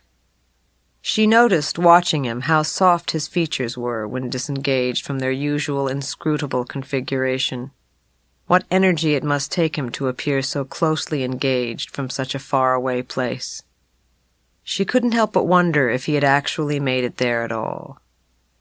He frowned in his sleep and rolled over, disengaging himself from the sharp, silent claws of her scrutiny. She felt herself poised once again on the high dive of disappointment. How soon would they return to whomever it was they had been before? The couple who had been unable to marry, and unable not to marry, but able somehow to partner together so that a dear friend could slowly die. The next day, Cora drove Simon and Rose to the aftercare mortuary. It's funny how the word care kept cropping up in this process of death and dying. Home care for the nursing, intensive care for the dying, and aftercare for the cleaning up. A little man with dyed black hair and a mustache led them into a low-ceilinged room lined with shelves that displayed a variety of ornate vase-like receptacles. "This is our selection of urns for the ashes of the recently deceased." Cora lifted something heavy and bronze-looking from a corner table. "I think William would love this. It looks like something from Indiana Jones and the Temple of Doom." The three clustered around the powerful object she held before her, appraising it solemnly. Simon cast the deciding vote. "Yeah, it's perfect. It has irony and majesty." Cora agreed. "Everything but a jaunty little hat." After selecting the urn, they proceeded to the coffins. They pored over the scrapbooks in the hot room of the aftercare mortuary, drinking coffee and perspiring. Simon stared at a white coffin lined with satin. "What's the point of an expensive coffin? I mean, they're just going to burn it." The coffin was $3,000. Rose nodded. "There has to be a compromise between the royal treatment and the plague." The term struck Cora as an unfortunate choice, but in this climate everything had so many meanings. They finally selected a simple mahogany model lined with something akin to wool and cotton. It seemed almost elegant. Or not. But what else could they do? They decided on the traditional funeral with cremation, which included embalming or alternate care of the deceased. Cora found it funny that you were required by law to get a permit for disposition of the body, meaning you paid the state $7 to be allowed to have someone reduced to ash. There would be taped music and prayer cards at a place called Chapel of the Pines. She wrote a check for $10,000 and they readied to leave. Jesus, it costs a lot of money to get off this planet. I wonder how it compares to the tariff on birth. Neither Cora nor Rose was anxious to attend the cremation, so it was decided that Simon would go and dress William the following morning and follow the body to the cremation site to witness him going into the incinerator. Not only William, but his clothing and his casket and its wood-like lining, mused Cora. Indivisible for all eternity, this three-part puddle of person, clothes, and casket, robbed of its spirit and resting in Indiana's Temple of Doom. Cora woke in the morning to the feeling of Ray snuggling up to her. She rolled toward him and they wound their way into each other awake. But the urgency had tiptoed out of their lovemaking. At least Cora heard the whispered footfalls in the hall as they came to another rest. She found herself thinking of Simon driving out to Van Nuys now, out to the building with the smoking chimneys and the Chapel of the Pines. Ray left for work, natty in his smooth gray slacks and white shirt. Cora, by contrast, was wearing something slipped on in a dark wind tunnel, rumpled and ravaged from her ambivalence fete. It hung on her forlornly, the hem anxious for the floor. She had an appointment with Bud to prepare for a rewrite they'd be doing in New York in a couple of weeks. It was on a romantic thriller, their first, called Dead and Married. The problem was the setup, the relationship that was eroding from the outside. It needed to be reworked so that it was eroding from within. "It's an inside job," Bud had mocked, using jargon he had picked from his lengthy, unsuccessful stint in AA. Cora felt she had a raucous and eerie affinity for the material, especially a speech the mother made to the daughter. "Marriage is a pact, in its original inception, without outs. Our generation understood that. Your generation does not. If you give yourself an out, make no mistake, you will take it." The "make no mistake" was later cut. It wasn't that Cora was actually versed in this motherly advice. True, her mother had rarely been unmarried, first to Cora's father, then to the unbelievably nonverbal Bob, a real estate developer who spent most of his time in Florida. Viv didn't so much like men as require them in the abstract. As she had once advised Cora, men are basically selfish stinkers. They're very competitive and they just hate you if you have a job, particularly if you have as good a job as they do, or better. Now, I've always been a worker, so it takes a very secure man to live with that, and there are no truly secure men, in my opinion. except maybe Ross Perot with those horrible little teeth. So you just have to put up with it, that's all. It's an imperfect situation, and in the final analysis, most women are just too good for most men. They don't deserve us. The main thing they're good for is making babies, only nowadays you can go to a sperm bank. But I got you out of one of them, so that makes up for the money he lost me and the pain he caused me. My point is, always keep your finances separate and don't count on them for much. Look at Paulette Goddard. She was independent and rich all her life, and she died in Paris with a smile on her face. When she arrived at Bud's apartment, he swung his door open to receive her with an exaggerated, forlorn expression on his expressive face. "It's the Angel of Mercy." Cora swept by him into his strange, spare loft. "What happened?" Bud frowned, then laughed an odd laugh, a laugh without anything akin to merriment, even his ghoulish brand. "Camille and I are getting divorced." "Is it getting divorced or getting a divorce? Is it a verb or a noun? Divorcing is an action, right? And a divorce is a kind of a thing, isn't it?" Cora stared at him blankly. Bud put his head back and gazed at the ceiling. "I married her, okay? I married Camille 6 weeks ago, and now it's over." We go to see this marriage counselor. I mean, you should have seen this therapist's face when we said we've been married a month. Anyway, the guy tells us we should never fight in the house, that whenever we feel a fight coming on, as if we're talking about a cold or something, that we should jump in my truck and go to, like, a coffee shop and have the fight there. Bud slapped his forehead and ran his hand over his face. "Why were you not allowed to fight at home?" Cora queried him from the edge of the bed. She was happy to have her friend back. "Oh, please, don't ask. Something to do with having the house get too toxic. Or maybe so we don't associate the house with fighting. Unfortunately, I've got bad associations with about 9 coffee shops now, including the Hash House, which was one of my favorites." He sat next to Cora on the bed, drained and winded. Then he turned to her with exaggerated perkiness. "So, how have you been?" Cora reached into her bag and removed a pack of cigarettes and a lighter. She lit up and inhaled, then exhaled the smoke through her nose. "Let me ask you something frankly, no jokes allowed." Bud sat expectantly before her, awaiting his charge. "What do you think of Ray?" Bud looked at her for a moment, blinking. Well, give me a second. You've caught me off guard. A real question. What do I think of him how?" Cora rolled her eyes up, thinking. "Me and him. What do you think of me and him as a unit?" "A unit? Well, he seems really good to you, right? I mean, he's a sweet guy, very solicitous. Remember that party you had for Norma? He was great. He made drinks and, he seemed really engaging and such." Cora scanned her memory for a vision of the solicitous, engaging Ray. Did he make too many drinks?" Bud looked confused. "You mean get people drunk?"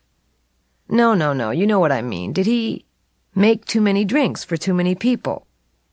Bud scratched his face. "Well, I mean, he's a lawyer, right? A solicitor. They tend to be solicitous." He looked up, a gleam in his eye. Cora stubbed out her cigarette. "Thanks." She pushed her hair back off of her eyes. Bud fell to his knees before her. "Oh, Caesar, don't be mad. I'm beholden to you. For that matter, I'm Bill-holden to you."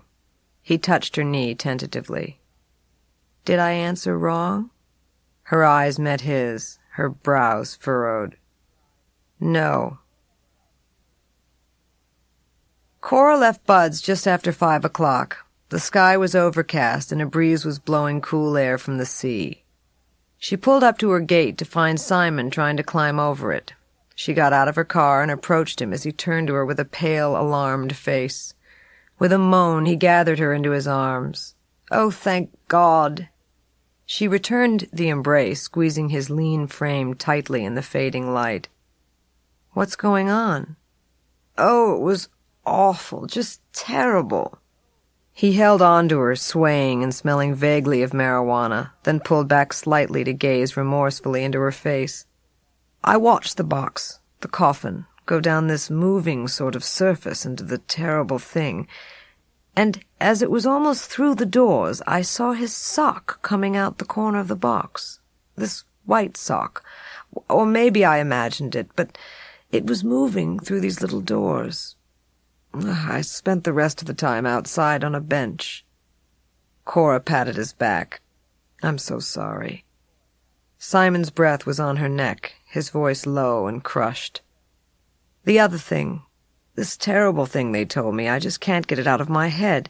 The man there told me that after they burn you and reduce you to ash and pulverize your bones, after that, he said, you're 3 times the size of sand. That's all that's left, you know. Well, anyway, so they said. I mean, it's not the sort of thing someone takes the piss out of you on, you know.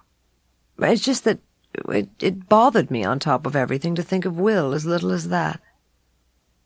They stood in the driveway in silence, holding each other, regulating their breathing and beating hearts, as lights came around the corner and Ray pulled up next to Cora's car. Simon jumped back from her and put a nervous hand over his head. Ray rolled down his window and called out easily, "Hey, what's the deal?" "Oh, Simon couldn't get in. He had a bad day with the urn."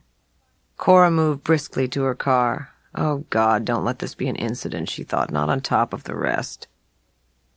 That night in bed she waited for Ray to mention finding her in Simon's arms on the street, but he only slipped in beside her, twining his chilly feet with hers. Winding their way into their cozy round, which wasn't quite so fierce now, had grown susceptible to other shapes, looser forms. He pulled her on top of him. "I love you." She didn't reply, just squeezed him back, her eyes shut tight. Kneeling next to Ray at the funeral, bathed in the soft light coming through the panels of the colored windows, the candles glowing, the flowers fresh and sanguine, Cora felt the intense events that had bound them so tightly together come to a close. They had been the best part of a bad set of circumstances. Ray had loved her as William was leaving her, making his departure easier to bear. She had offered up a shoulder to die on, he one to cry on. Now the crying and dying were almost at an end, and she realized that beyond lay only disappointment. She would never be able to equal for Ray the fierceness or commitment she'd shown to William in death. Ray wasn't dying of anything in particular, but over time he would come to feel neglected and undernourished by her. Having taken care of the caretaker, he would require something of the same in return.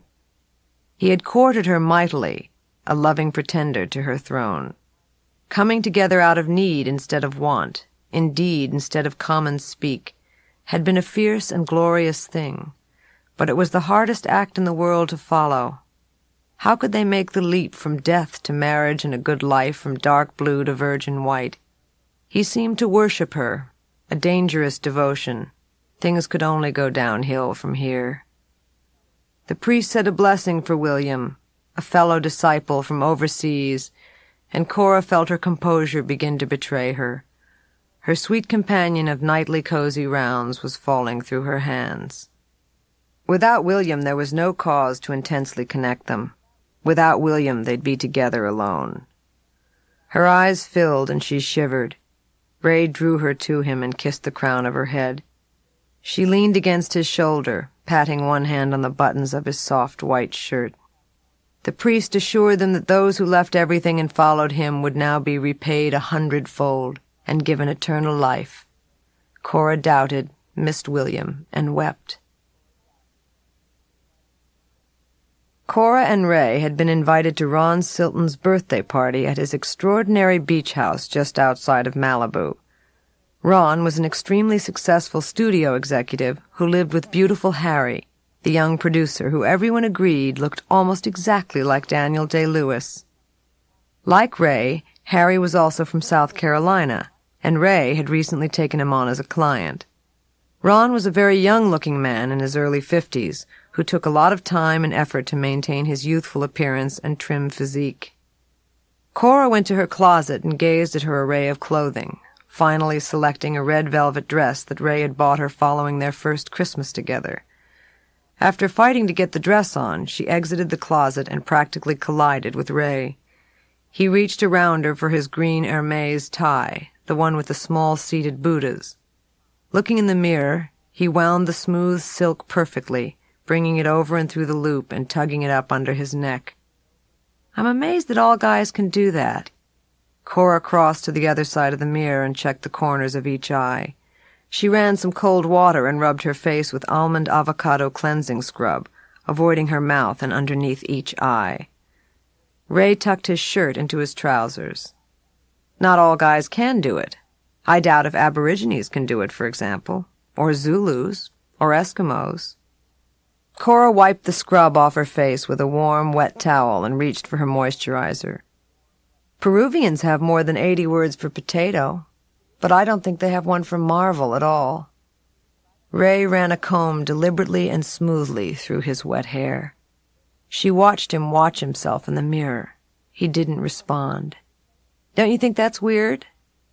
He replaced the comb on the tiles with a plastic click, then looked at it as if it had somehow betrayed him. The lines were tight around his mouth. When he spoke, it was not to her, but to the comb. It's not weird, not if you think about it. I mean, what is it you always say? Find out what's essential to you? Find out what matters to you and then do it? I hardly think I always say that. I'd like to think I have a little wider range of subject matter. She stood staring at the sink.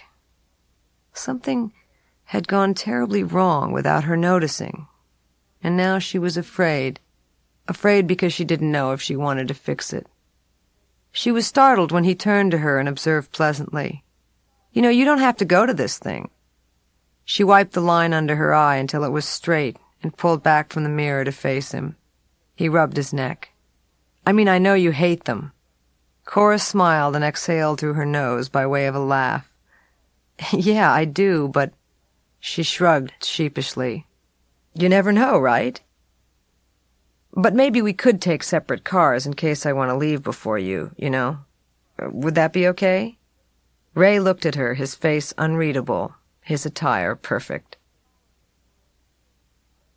She followed the swirling curves of Sunset Boulevard, a series of asphalt S's leading to the sea. She watched the back of his nodding head as he talked on his car phone, his shock of pale hair silhouetted by the taillights of the car directly in front of his. He picked up speed, and she had difficulty keeping up with him. Cora had the vague sense that he was trying to lose her. Come to think of it, he seemed a little distant in general since the flurry around William's dying. There were cars lining Ron's street in either direction as far as the eye could see. This looked like the biggest party Cora had ever seen in her long, party-riddled life. She made her way down the hall and spotted Ray in the distance on the far side of the enormous living room. He was laughing with his head thrown back, a drink in his hand. Cora shivered. He reminded her of the guests she used to see at her parents' parties. By the time she worked her way to the other side of the room, Ray was gone. She felt the party was a giant animal that masticated her over and over again, and she was hopelessly lost in its entrails. She located the buffet and got in line beside an astonishing-looking female wearing a halter top and a black beret. Her pale skin was astonishing, her lips red. Near the pasta primavera, someone whispered to the creature, and she turned to Cora, smiling brilliantly. "You're Cora Sharp, right? Well, I'd just kick myself if I didn't talk to you." The woman's accent was southern and pleasant, a breeze. "Every time I go up on some movie that I love, it turns out you've rewritten it. I'm just dying to do a character who was created by you." Cora nodded and smiled, lost in the symmetry of this girl's features. This was show business. This was what was served up as the order of the day. What did Cliff once said to her? It's called show business, not show friend. She caught sight of Ray in his handsome suit in a clearing near the perfectly manicured shrub overlooking the bay. He stood alone, holding a drink, looking absolutely at ease, rocking ever so slightly backward and forward in his tan suede shoes. One day in the 7th grade, Ray had told her, he'd stood on the lawn of his school in a panic, telling the principal he'd had a stomachache. He wouldn't move until his mother came to pick him up. In the car, he had begged her to tell him when he could leave home. When was the soonest? When could he count on? She had told him 18. She assured him of that. He fixed his mind on that time and pulled it toward him until it arrived. The year he turned 18, he'd gone to 4 weddings and 4 funerals, all friends from school. Then he left, as if he'd recovered from a debilitating illness. 10 years later, he'd met Cora. When they talked, it was as though she came and got the last of him waiting there on the lawn. She'd fluffed the rice from his hair, shaken the petals from the funeral wreaths out of his pockets, found the real urgent part of him, and spoke to it until it talked back. He'd pursued her like some great, almost attainable idea, wooing her with everything in him that was winning, creeping ever so closer to uncovering her willingness. She'd experienced this not as an idea, but as a state of being, a stretch of sameness, a small smile hovering just over a suit, a sweetness, a sadness, a hobbling brand of hope that lurked around her exhaustive talk, a character she would have difficulty writing. 2 men and a woman joined him, and he came to life, conversing with animation. She watched him and realized he looked a way she hadn't seen him look in a while. He looked as though he was enjoying himself. Suddenly he looked up and saw her on the porch watching him. He raised his hand to her briefly, and as she watched, she saw the enjoyment slowly drain out of his face. Slowly he took leave of the people he'd been talking to and made his way toward her, through the well-tailored throng. At last the distance between them closed, and their lips met. It was hurried for a kiss that would turn out to be their last. When he spoke, there was no trace of Southern in his voice. "Hey, I didn't really think you'd come." Cora nodded in time to the music, her music. "I seem to have, though, don't I? Didn't we, girl?" They gazed at each other for a brief, unguarded moment. Then he looked at the ice tinkling in his empty glass. Finally he spoke. "Bud's over by the bar. You'll probably want to talk to him. I haven't seen Cliff yet, and of course Joan never comes. Anyway, I was thinking of going pretty soon. What do you plan to do?" Cora scratched her head and wondered if his remark was intended to make her feel as anxious as it did. She scanned the outer reaches of the gathering in search of a friendlier fate, a warmer voice. "I thought I might stay on for a bit." They stood together looking out at the ocean. Cora felt that something enormous was about to happen, and they were simply waiting for their cue. Ray touched her arm, out of nowhere. Suddenly things were happening out of nowhere. "Cora, can I talk to you for a minute?" He'd never said that to her before, had he? Or maybe it was the tone. Their heads down, they made their way toward a small patio with a fountain in the form of a girl spilling water from a jar. Her bronze head was down also. Ray stopped by a bench and took his hand from her elbow. Ray cleared his throat and she looked at him. His eyes were wide, the whites whiter than she could ever remember them. Suddenly he sat, crossed his legs neatly, folded his hands, an elbow on each knee, and looked up at her. She'd never seen him so handsome. "I can't be in this relationship." He spoke almost listlessly. It was the last sentence she'd expected from his mouth, yet when he said it, she knew that in some form it had been true for quite some time. She stared down at him, not knowing what to say. In the distance she could hear the party, and farther off still the surf. "I don't want to work on it. I don't want to talk about it. I just want to go." She held very still to hear all of this, to hear it with her whole being. She examined her shoe. The tiles on the ground were red ceramic, with tufts of grass in between. She began to nod. There was something familiar about how strange this was. Mustn't get too attached to people. They either leave or die. "Is there someone else?" She was surprised at the weariness in her voice. Ray looked straight ahead. "No. I wish you wouldn't do this. I just wish you wouldn't." She wanted to say more than this. "Don't do this. I know I have too many friends. I know I'm selfish, that I pay too little attention, that I keep you up late, that I make fun of your job. I know I'm a snob, but please, wait. Did you ever love me at all?" He looked up at her again, hunched over now, his face frightened, almost free, almost free. "The funny thing is that I still love you as much as I ever did. It has nothing to do with that." She began to pace, her hands behind her back. He was falling away from her. back and back and back, further and further out of context. "Look, if it's about getting married, let's go get married. I can be," he interrupted her. "I don't want to get married anymore.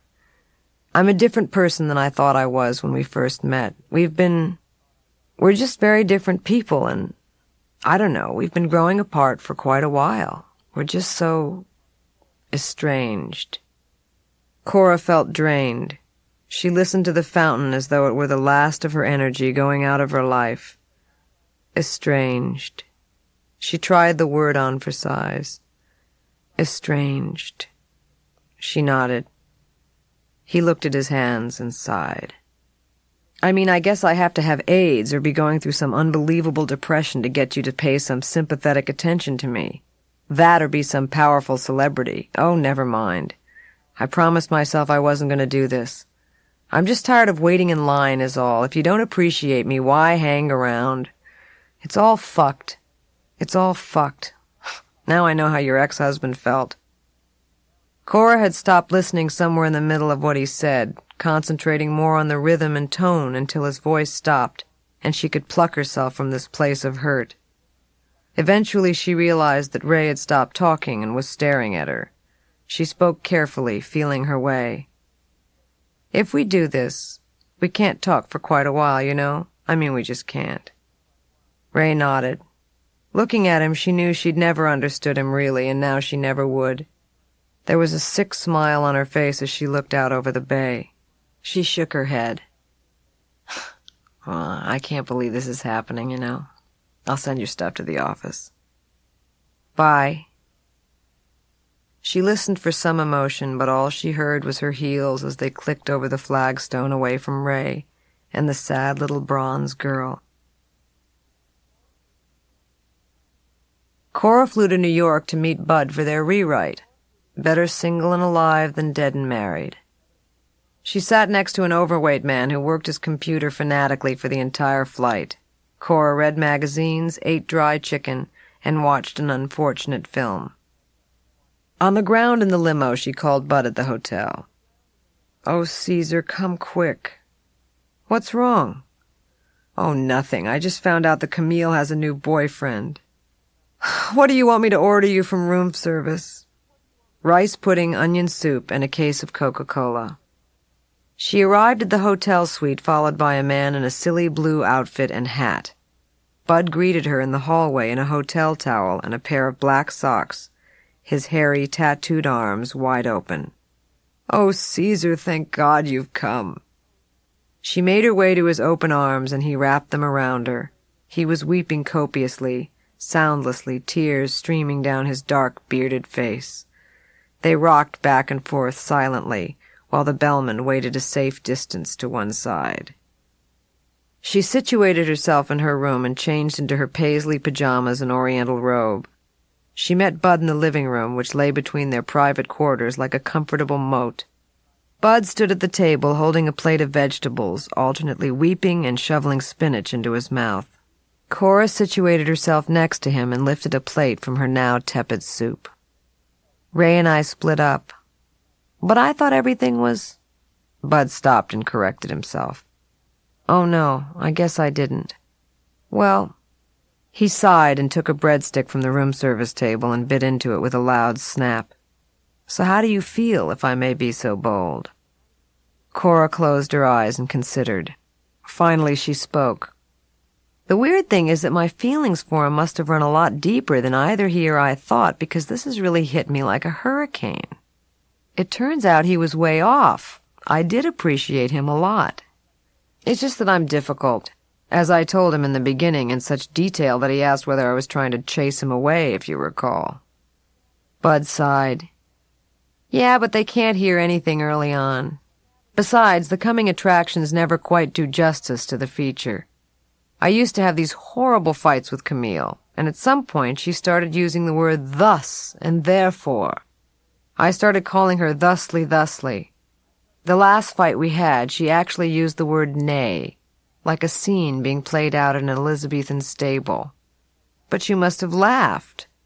"Of course I did, which only made her more furious. Sometimes I think there must be some mechanism in us that enables us to forget the ridiculous things people say in relationship arguments. Yeah, like how they say women forget the pain of childbirth, because if they didn't, no one would have more than one child. Yeah, if you remembered how ridiculous the arguments were, you'd only have one relationship. Cora nodded moodily.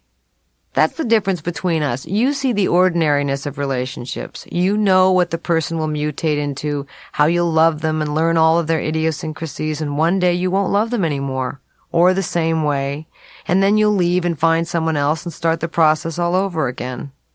Or, God forbid, you'll stay and find yourself giving each other shit at 50, and all this ends up repelling you. You're horrified that you might turn out to be like everyone else, that you might turn out to be ordinary. But I'm afraid of being different. I'm terrified that I might not make the cut of suburban domesticity. Bud made a face. The cult of suburban domesticity. Ugh, don't get me started. She and Bud had an appointment with the director the next morning. Afterward, Cora headed for 57th Street, hoping to buy something dark and slimming, something to mourn William's passing and the disintegration of her recent relationship. Crowds of people made their way up and down the street. A woman laden down with gift boxes moved to one side to avoid a baby stroller and ran right into Cora, throwing her off balance and onto her rear. "Oh, I'm so sorry. I'm so terribly sorry," the woman insisted, restacking her booty, but Cora barely heard her. She was listening instead to the pain the collision had caused, especially in her generally uncomplaining breasts.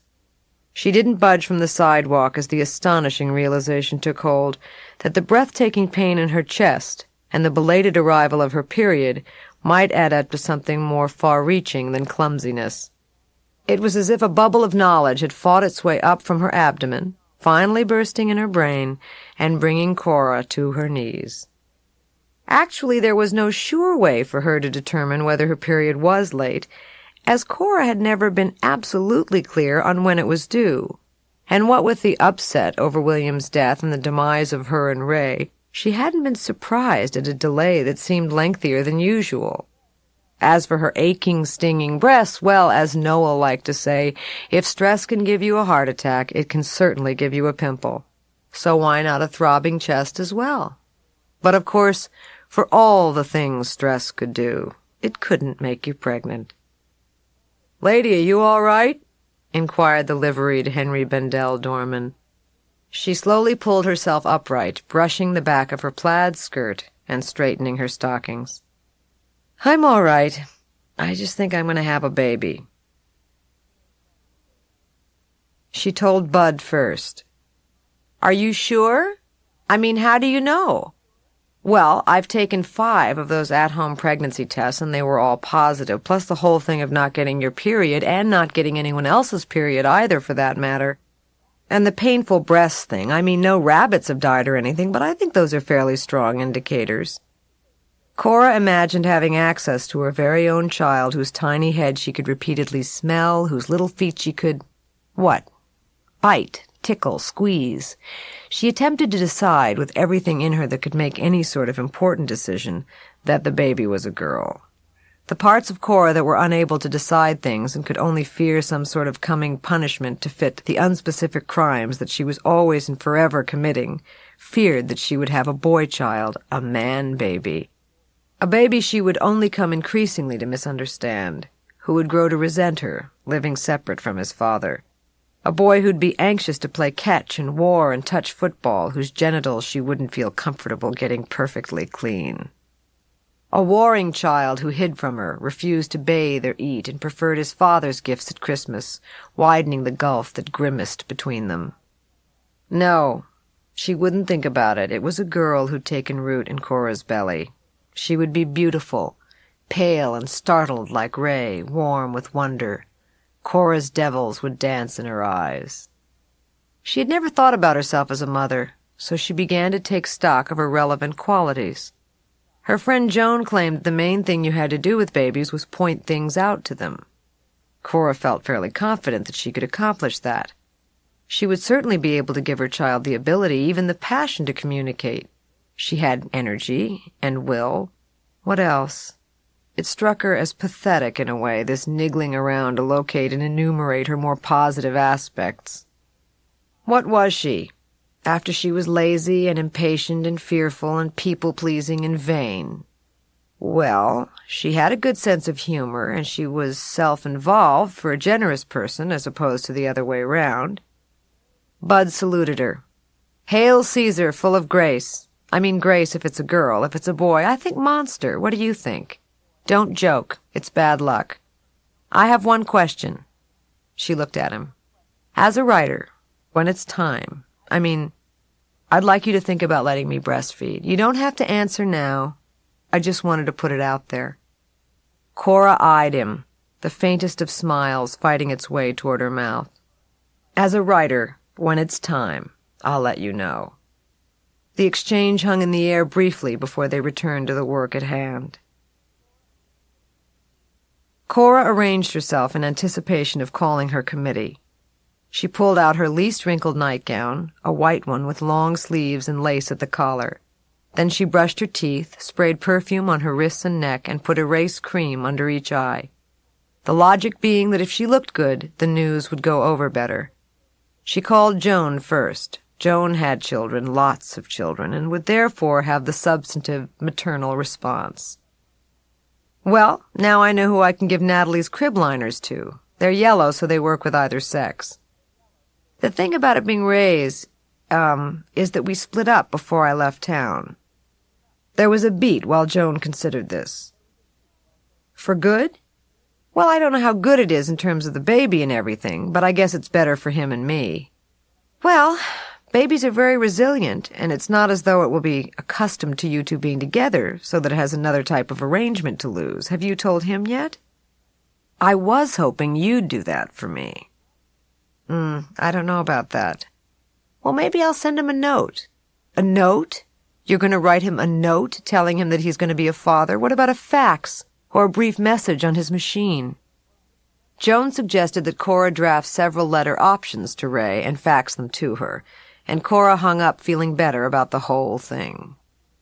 She considered calling her ex-husband so that he wouldn't hear it from anyone else, but she wasn't quite up to that just yet. She perused her phone book and found a number for her journalist friend Sarah.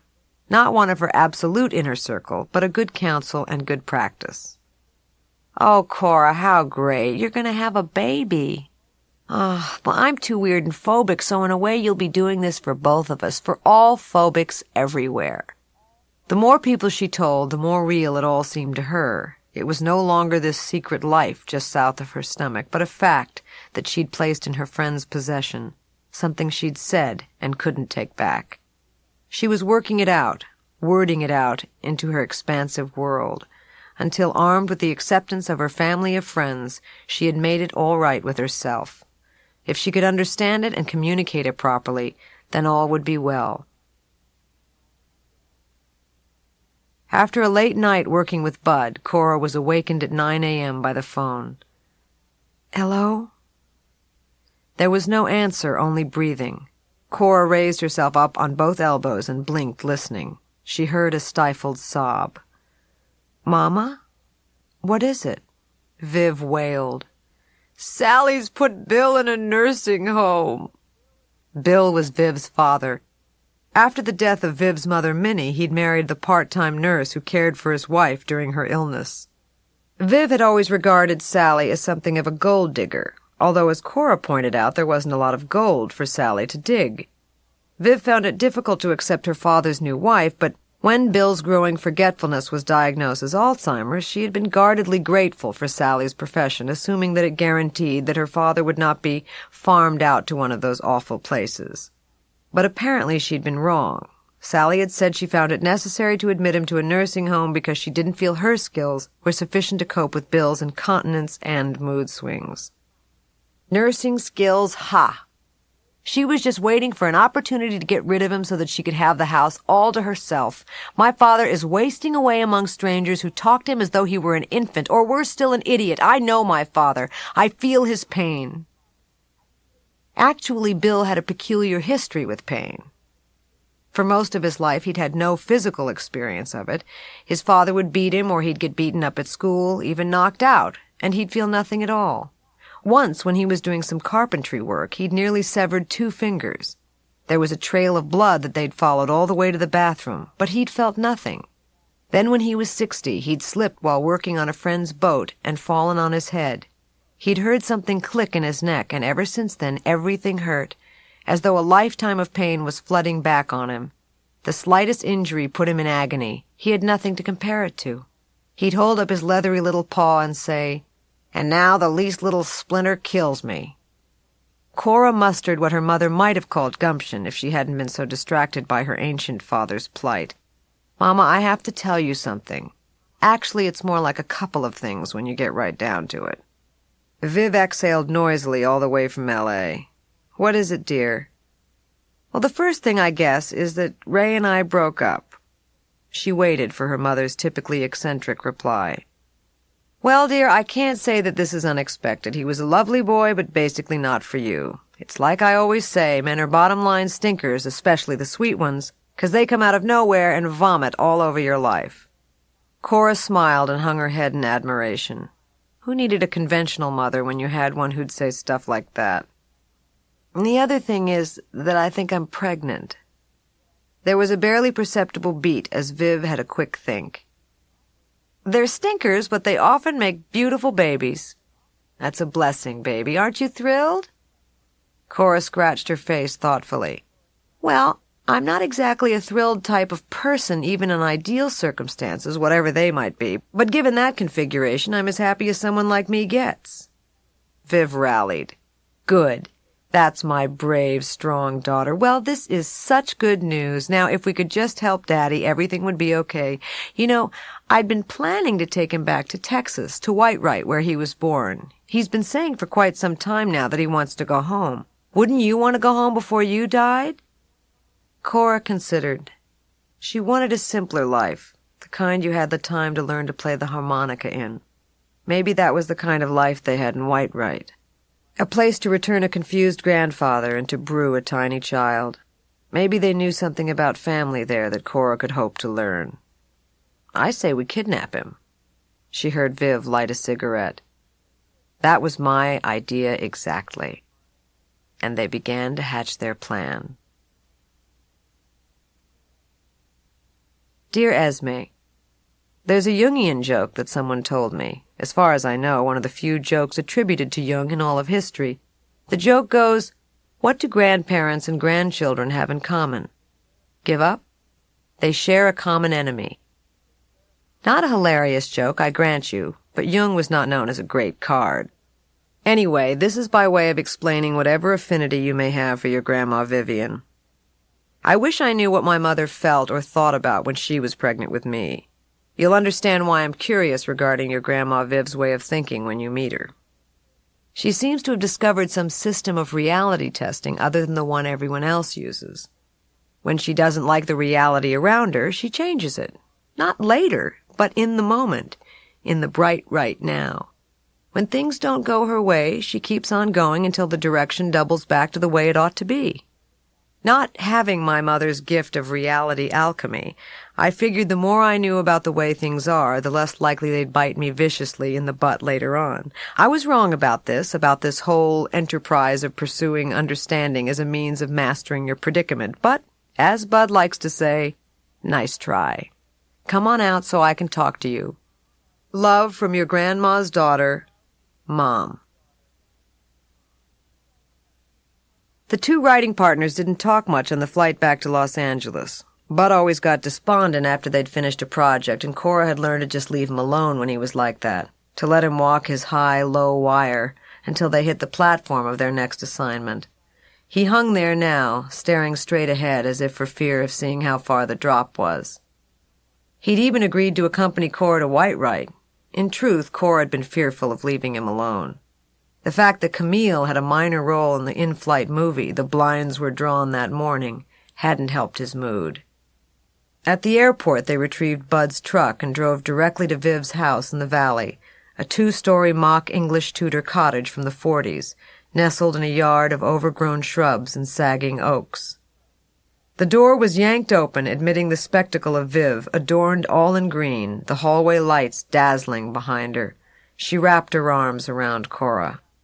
"Hello, my sweet angel, let me look at you. Do I see a little fullness in your face?" Viv held her daughter's chin firmly in one hand and gazed at her with bright eyes. "Nope, nothing in your face yet. Me, by 6 weeks I looked like a lump of cauliflower. Hi, Bud." She released her daughter's face. "Cora tells me you're suicidal. Come inside and I'll get you some juice." Bud started up the steps. Oh, great, something to live for. Viv regarded him sternly. "You laugh, but a clean colon does wonders for the will to live." She seated them on the living room sofa and went to fetch Bud's juice. The living room was crowded with furniture that looked as though it belonged to a larger, more elegant house. Overstuffed chairs surrounded by wrought iron and glass coffee table. There were bronze Art Nouveau floor lamps in the form of nude Nubian men. The mantelpiece was crammed with every sort of figurine from Vivian's many collections. She had a collection of China soldiers, a collection of monkeys, a collection of Kachina dolls, and a collection of silver picture frames with photos from every phase of her life. Viv returned, brandishing a glass of orange juice. "Here we are. Now who's hungry? I have food coming out of my ass. Enchiladas, chicken, crepes, potato salad, peas." She turned to Cora. "How about some Jell-O for you, darling? Or cheese? I adored cheese when I was pregnant." "We ate on the flight, Mama. And besides, we better get going if we're going to get Grandpa and make the train." "All right, then. I'll just leave the TV to keep you company while I get my things." Viv clicked on the television in the corner. On the screen, Katharine Hepburn and Jimmy Stewart were dancing outdoors. "Oh, look, Cora. It's the Philadelphia story. See that dress she's wearing? I own it." Viv turned to Bud. "Cora's told you about my museum, hasn't she?" He looked confused. "Museum?" "The costume museum I plan to open. But not just for costumes I designed. See, about, let's see, what is it now, 20 years ago? Anyway, all of the studios, Paramount, Metro, RKO, Fox, were auctioning off all of this memorabilia. That is to say, sets, costumes, stills, furniture, everything. And I thought that this was a tragedy. They didn't think to protect all this history. They were just throwing it away. So I bought up as much of it as I could afford, and since then it's been my dream to open a museum for it, which reminds me." She turned to Cora. "I have news." "What?" Cora spoke warily. She recognized the all-too-familiar brightness in her mother's tone. "I found a site for the museum finally. It's in a hotel just off the Strip in Vegas, for an unbelievable price. $2 million. A satisfied expression played across her face. Cora paled. $2 million? For a museum?" "No, dear, for the hotel. The museum will be in the hotel." Viv crossed to an end table and opened a drawer. "Here, I have photos." She seated herself between Bud and Cora on the couch and flipped to a snapshot of the hotel. Cora had pictured a small, quaint, family-style building somewhere off the Strip with low ceilings, a few friendly stories high. Instead, she found herself staring in amazement at a dinosaur of a structure more than 12 stories up. "It's gigantic!" Lamely, she pushed her words from underneath so they sounded lively, optimistic. "Wait till you see some of the sketches. You see, my idea is not to make it a museum so much as a kind of ride." Cora swallowed. "A what?"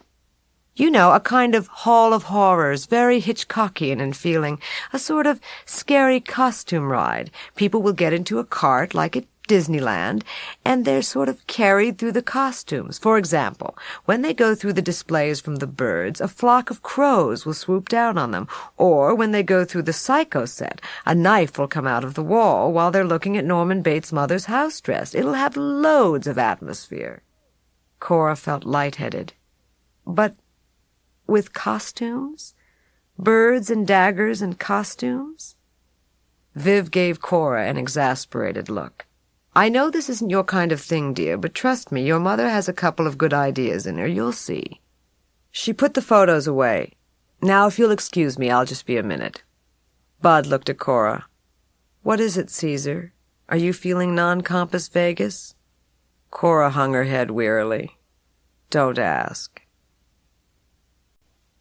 Bud pulled up to the side street next to the convalescent home in Santa Monica where Grandpa Bill had been incarcerated. Viv opened the door and stepped out onto the pavement. Cora followed closely behind. It had been decided that Bud would remain in the truck as his presence might upset the old people. Cora and Viv followed a nurse down the huge linoleum hall. Through the doors they could see the silhouettes of old people sitting and lying down, living out the remainder of their days in square and sometimes sunny rooms. The nurse held a door open. "Here we are." Bill sat in the corner of the room with a box of Good and Plenty in his hand and a crocheted blanket over his lap. Viv closed the distance between her father and herself with her arms outstretched. "Daddy." The nurse smiled. "Bill, do you know who this is?" He looked at Viv. "Second prize." Viv cradled her father's bald, shiny head in her arms. Cora tapped the nurse. "Do you often ask people with Alzheimer's trick questions?" Viv looked at her daughter sharply. "Cora!" She turned to the nurse cheerfully. "You wouldn't happen to have any juice, would you? The salt air really parches me." The nurse regarded Cora haughtily. "I'll see." She swept out of the room, hips swaying. As soon as the nurse was out of earshot, Viv pulled her fragile father to his spindly legs. "Come on, Daddy, we're going for a walk." Bill fixed his gaze on her. "Nettie?" "No, Daddy. Mother's dead. Now let's move. We're going to the park." Viv herded her shrunken father toward the open door. "I want to go home." Bill's eyes were blinking and bleary. "I know, Daddy, I know. We're going." Cora grabbed a sweater and a hat of Bill's and stuffed them in her mother's colorful quilted bag. Whatever else he needed they could buy en route. They navigated him down the hallway and past the desk. Viv waved with exaggerated merriment at the receptionist as they passed. "Not too long now. Lunch is in 20 minutes. Viv nodded and grinned, and Cora attempted to mimic her frantic good cheer. They passed through the front doors and into the sunshine, slowly making their way to the sidewalk. Just as they got to the curb, Bud rounded the corner in his ominous black truck. Viv practically pushed Bill into the back seat while Cora ran around to get in on the other side.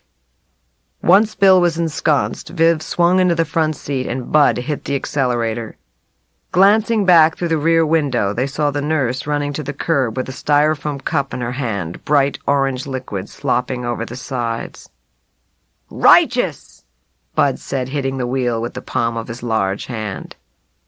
They screeched around the first corner they came to and headed east to the train station downtown. Bud surveyed the throng grouped around the ticket counters while Viv purchased their tickets to Dallas. Grandpa Bill sat smoking in a red bucket chair near a woman with a humpback who wore short rubber boots and one glove. The place was not exactly wanting for atmosphere. "I'm going to go right out on a limb and say that people in train stations are fat, elderly, and wear large hats that make their heads look like the ultimate in unrisen soufflés." Viv returned, brandishing a handful of red envelopes. "We could only get one deluxe sleeping car. The other is a handicapped sleeper, but the woman behind the counter said it's quite nice. I assume it's a large area and that even a wheelchair is involved." Viv turned to her father. "We're getting on a train now, Daddy. Won't that be fun?" After getting settled in her car, Cora went to find Bud.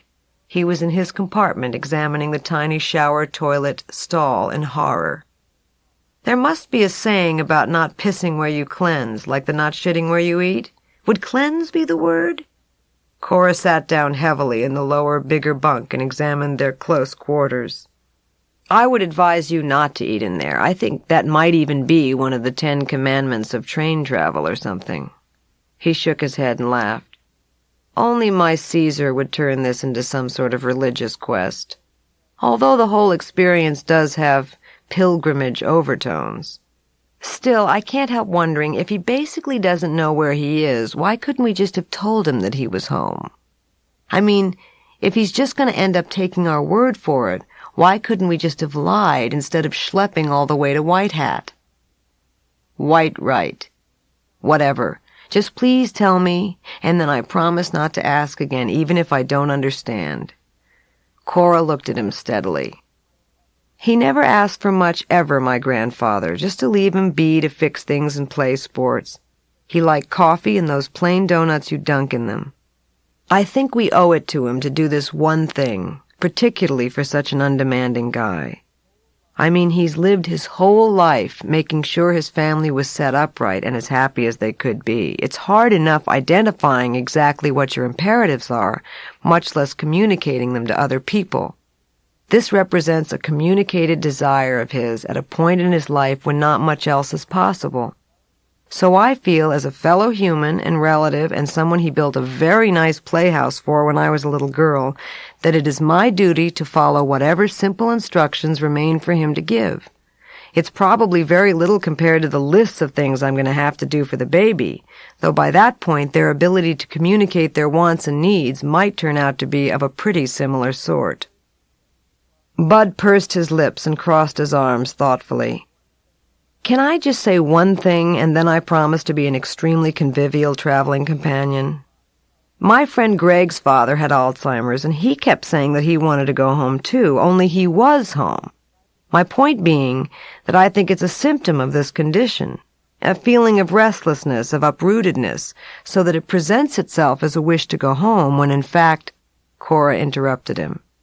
Here's the thing. I once looked up family in the Oxford English Dictionary. You know, the one that deals with the history of words and not just their meaning anyway. The original meaning of family was the servants of the household. It referred to one's retinue or school, as in School of Gladiators, I recall. A happy family was a collection of birds, but the real deal seemed to be a group of persons connected by affinity, as in by blood, inclination, or attraction. So what I figured is that I am a servant of my family of inclination and attraction, and my job is to serve them in whatever way they want to be served. Viv and Bill joined them in the compartment. She sat her father on the low berth. Daddy, you remember Bud. You're going to be sharing your little compartment together. Hey, Grandpa, I hope you don't mind a little snoring. Bill seemed not to have registered Bud's presence. Two brothers, Teddy and Eddie. They died one summer when Daddy was away. Had a flu. There wasn't enough food. Brothers just under me. Bud raised his eyebrows. Wow, heavy. What'd your father do? Bill seemed to look inside himself, scanning whatever remained. Mild day, 75 degrees. He was the fastest runner I'd ever seen. Viv patted Bud's stubbly cheek. Daddy's a little hard of hearing. Should I repeat things over and over in a loud voice or just leave him alone? I would just leave him be unless he seems to want to talk. Also, he may need some assistance going to the potty. If he does, just ring the porter. The train tracks rumbled beneath them as they made their sleepy, no-haste way out of L.A. The whistle sounded lonely and long. Viv tucked Bill into his berth and sat beside him, cradling his head to her bosom, her eyes on the darkening sky. Grandpa Bill looked stressed and confused. Where did the rest of him go as the rats nibbled into his nebula? What island of self remained in the Alzheimer's wake? Maybe as the tide of his great lake of life receded, its waters rose around Cora's baby. Whatever he had been would inform her coming DNA parcel. The baby's eyes would be hazel. It would have inexplicable urges to fish, traits making their way down through generations, through families, eons and eons amassed over lifetimes of savory stuff. There down below in her belly brooded the baby, in the dark little nursing home from which she would someday be freed. Cora vaguely remembered her grandmother Minnie, a big-breasted, cheerful woman, sensual somehow despite her widely known aversion to intercourse. Her final illness had provided Bill with a new wife, who took to her wifely duties with greater enthusiasm. And Bill seemed to enjoy this sexual respite before Alzheimer's began to spirit him away. But now, as his mind forgot the present, it brought back vivid recollections of his earlier life. He'd taken to making strange attempts to redraft the conjugal maps he'd drawn for his first wife. He'd been a baseball player, and current events now slipped by him, like a grounder hit between his legs heading straight for the fields beyond. Somewhere back in the days of still summer heat, Grandpa Bill stood behind the plate, his catcher's mitt warm and wet on the inside, waiting for the crack of bat on ball. They rolled along in their compartment, surrounded by slow-moving scenery, unreachable by telephone or television or any other electrical impulse Cora could think of offhand. There were several announcements about shoes having to be worn in the dining car, which seemed to be one of the biggest train imperatives. They were notified of the impending sunset, with the suggestion that each passenger make a wish. Cora wished Esme all right and sang her wish to the baby. All right, all bright, first child I have tonight. Viv wished her museum would successfully come to pass. Bud wished he would never fart in front of anyone again, especially a woman, and that he wouldn't lose any more hair. Viv leaned toward her father in the deep pastel light. "What do you wish for, Daddy?" Bill opened his eyes and searched his daughter's face for some clue as to who she was or what he was supposed to say. Then, after lengthy concentration, his face lit up. "A bottle of warm Coke filled with the peanuts I picked up from the stands after a game." He lay back with satisfaction as the sun continued to make its way down behind the mountains and the train rolled on. He had made a connected exchange in the ebbing evening. Life was good. Bud pulled aside the orange curtain at the door. "I'm going to see if there's any espionage going on. Maybe a romance-espionage combo, a la Eva Marie Saint." Viv corrected him. "That was north by northwest. We're heading east." "Irrelevant. I'm in an expansive mood." After he was gone, Viv looked keenly at her daughter. "He's a very good boy, dear." She uncrossed and recrossed her slim legs. "Sweet but strange. And I'll never understand why he doesn't trim that hair on his ears. Doesn't he want to be attractive to women?" Women get over it. He's funny. You can overlook little tufts of hair on someone's ears if they're smart and funny." Viv wrinkled her pert nose. "I suppose so. In my day, of course, he'd have to be rich, too." "He makes good money. He makes the same as I do." Viv nodded. "And you don't have little tufts of hair on your ears." "Yeah, but soon I'll have cellulite, skin tags, and stretch marks." "Speaking of which, I've been meaning to talk to you. I hope you realize that a vaginal birth is simply out of the question for you. You remember Elaine Calhoun, don't you?" Cora didn't. Viv continued without pause. "Of course you do. Well, I warned her, but she didn't listen to me. Some other people had told her that labor wasn't that bad, so she went ahead and—" Viv paused here for dramatic effect and leaned forward. "She bit her tongue in half." Viv leaned back with a satisfied expression on her lovely face. Needless to say, she had the next two babies cesarean. Cora frowned. "But I mean her tongue." Viv waved her away with one of her pale, manicured hands. "My point is not her tongue. I simply do not want you to have to go through what I did. What's the point nowadays? With all the technology they have available, why go through all of that? Why split yourself from stem to stern?" Cora grimaced and held on to her abdomen for reassurance, for luck, wondering which orifice counted as stem and which stern. Bud lurched through the doorway like an unexpressed vivid memory and perched on the edge of the bunk next to Cora. "I was just telling Cora to have a cesarean section." Cora sat silent, watchful, depressed. Bud closed the door of the compartment quietly behind Viv, who had finally finished her tales of delivery and salvation, and had taken herself off to bed in her and Cora's compartment. Then he turned to Cora. "So let me get something straight. That woman gave birth to you? You're sure?" Cora glanced at Bill, who was snoring gently, the covers pulled over his mouth. "Shh! Don't say it like that. Anyway, take a look at your own mom for a while. You could pick 'em both out of a lineup for the same crime. Go see Gypsy again, then take a gander at the goose that bore you." Bud wrinkled his nose. "She doesn't bore me, though she does tend to tell stories twice."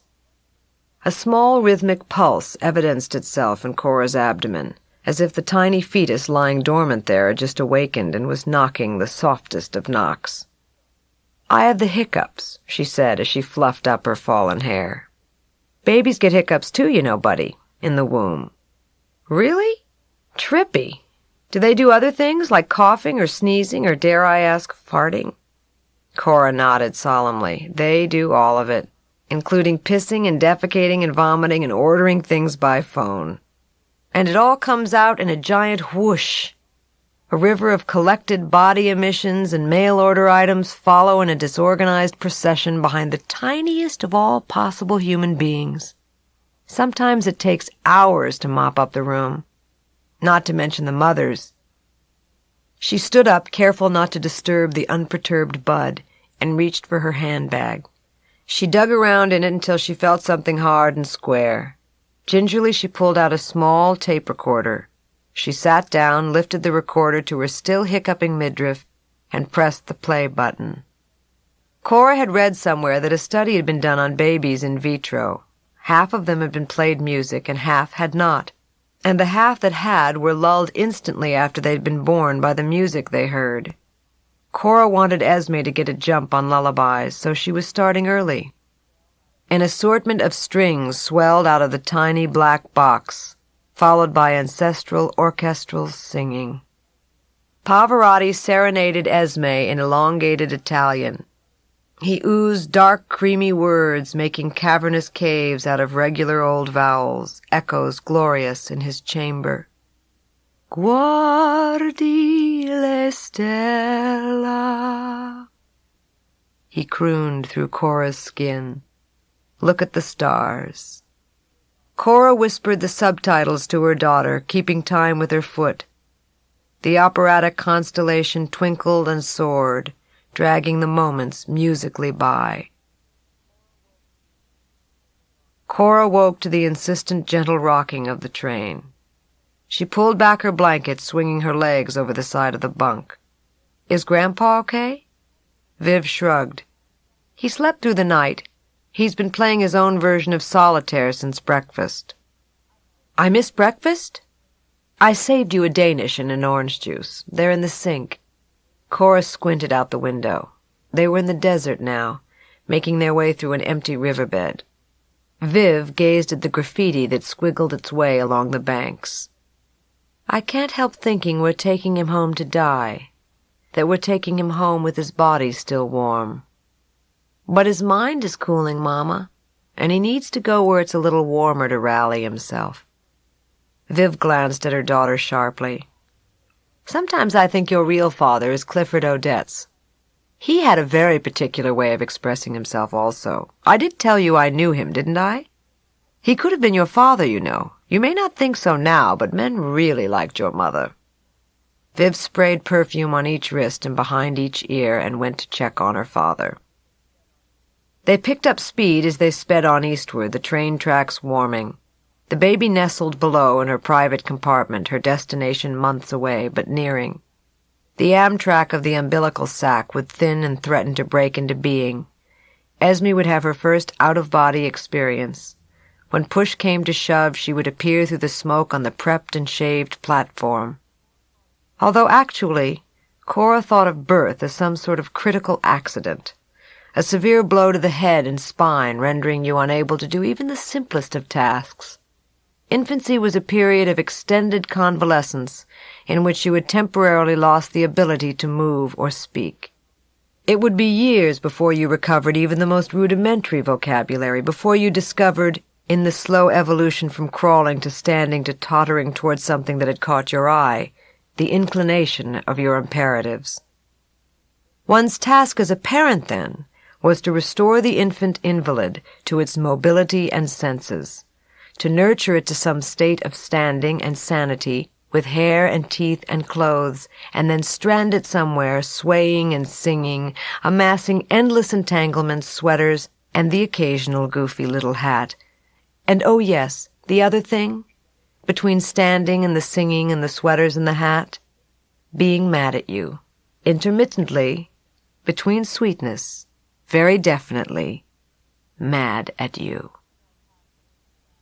They stopped in El Paso in the mid-afternoon.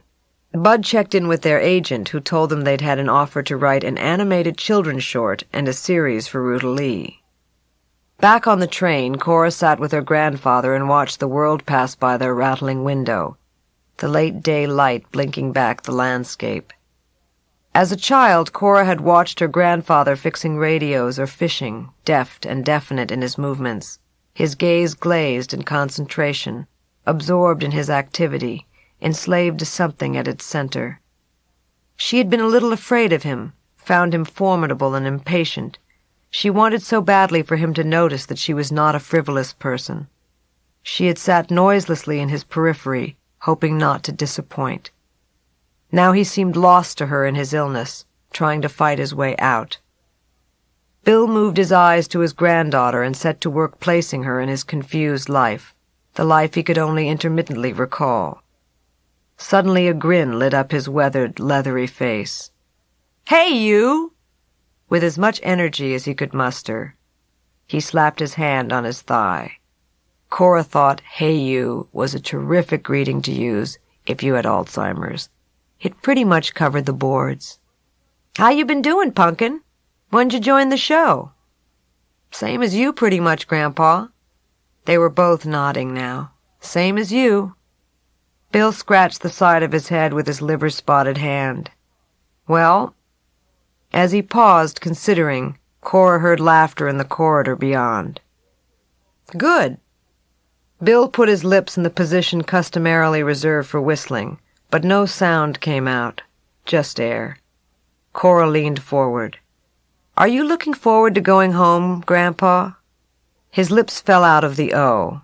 He regarded Cora as if she were a stranger who had just wandered in. "Hey, Punkin, what's new?"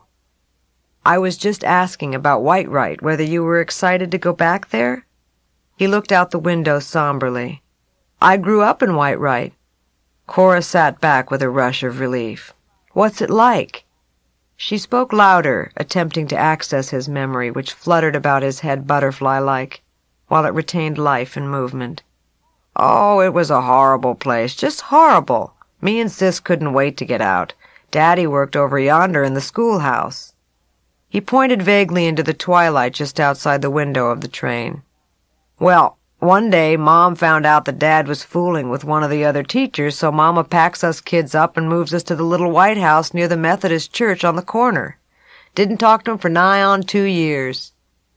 He paused, examining the nail on his left forefinger, gray and disfigured.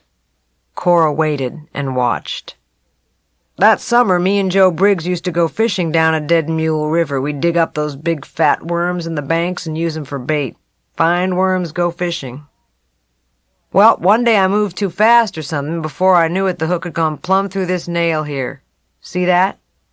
He held up his crooked finger so Cora could examine it more closely. She touched his hand.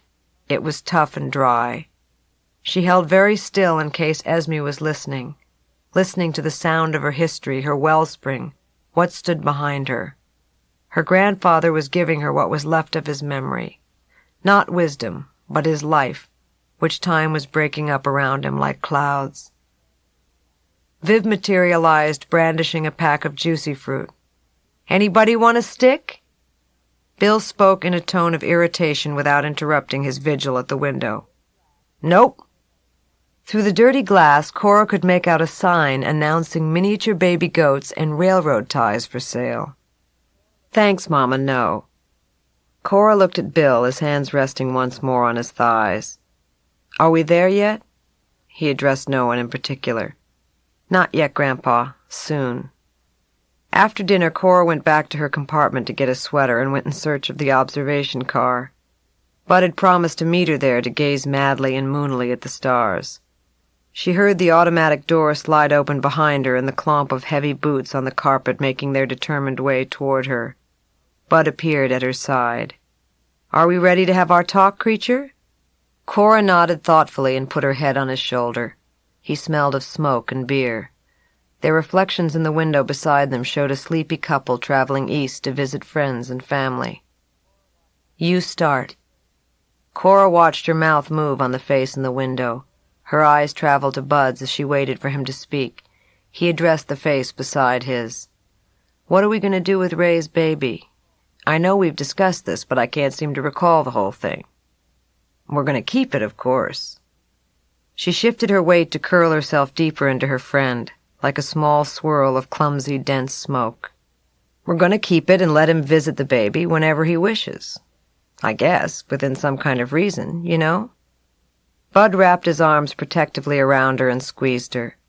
It was an uncharacteristically earnest gesture from him, and Cora felt something a little like alarm, a little like the train whistle sound that soared into the nighttime, a long curved line of mournful. It's a big deal, huh? They were silent for a moment, facing forward in their seats as they hurtled helplessly toward White. Cora began playing with a ring on her left hand. Look, I'd better be perfectly candid with you. I know that what I'm doing is the absolute right thing, with all its inherent complications and maybe in some way because of them. But if I called him now and told him, I know he'd feel obliged to marry me or something, and I don't want to put him, or me, or the baby, in that position just because culturally it'll be considered the way to go.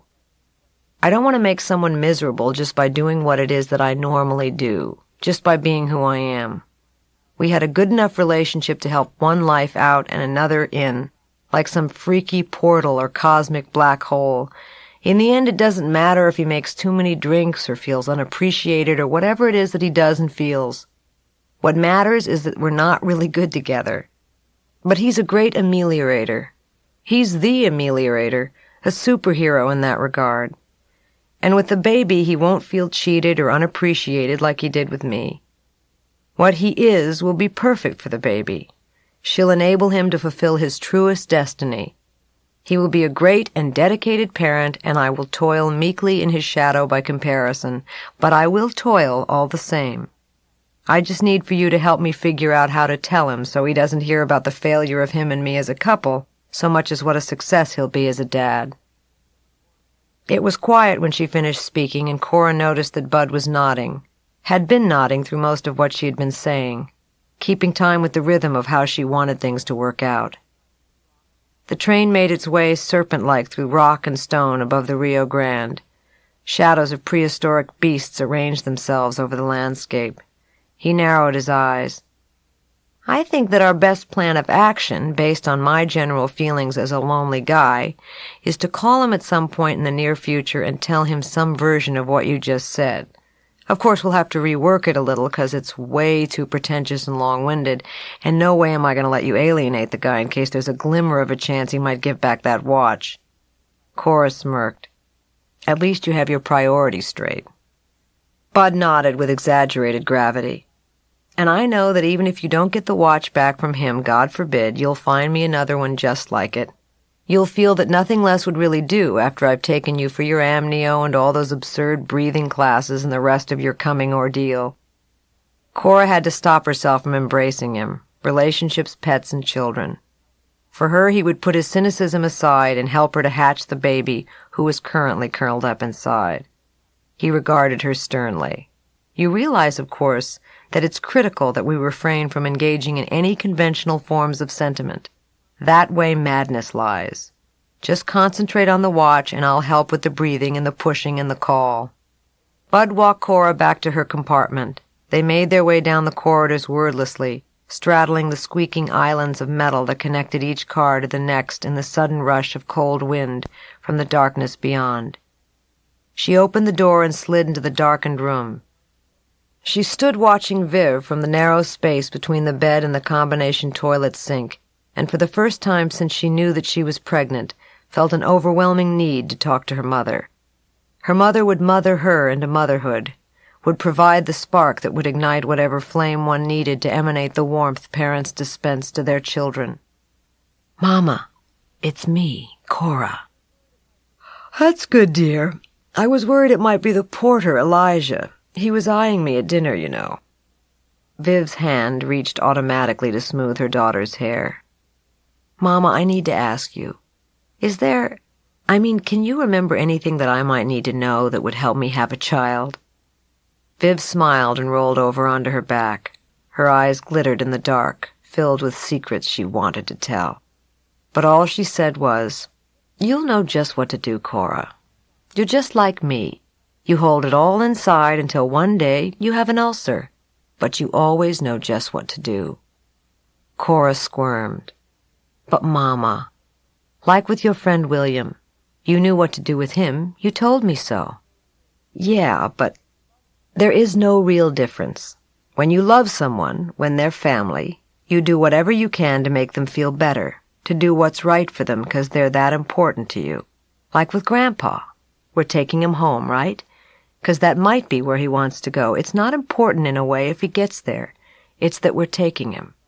And you're being there for William, or for Bud when he's unhappy, it's all the same. That's the instinct you count on when you have a baby. That's really, truly all." Cora frowned. "That can't be totally all, Mama. If that were—" Viv interrupted and sat up in bed. "Honey, it'll change your life. You won't sleep a lot, you'll get vomited on, and you'll clean up a lot of shit, but I'm telling you, you'll know what to do. Now roll over and let me scratch your back so you can fall asleep." And fall asleep she did, listening to her mother sing a song she had sung to her as a child. It was about a little red pony that ran down roads and into barns. Neither the melody nor the lyrics were certain, but her mother sang that old pony all over the place, and no matter how long it wandered, the pony never grew into a horse. Cora dreamt that she was in Whitewright, and the oddest thing about it was that she had been there before. She understood it to be the place where she'd been raised, a place to which she would inevitably return. Her home was there, that is, her actual home, the house she lived in L.A. On one side of the hallway, her favorite Morandi painting hung crooked on the wall. It was the portrait where he had painted the spaces between her daughter, her mother, and herself.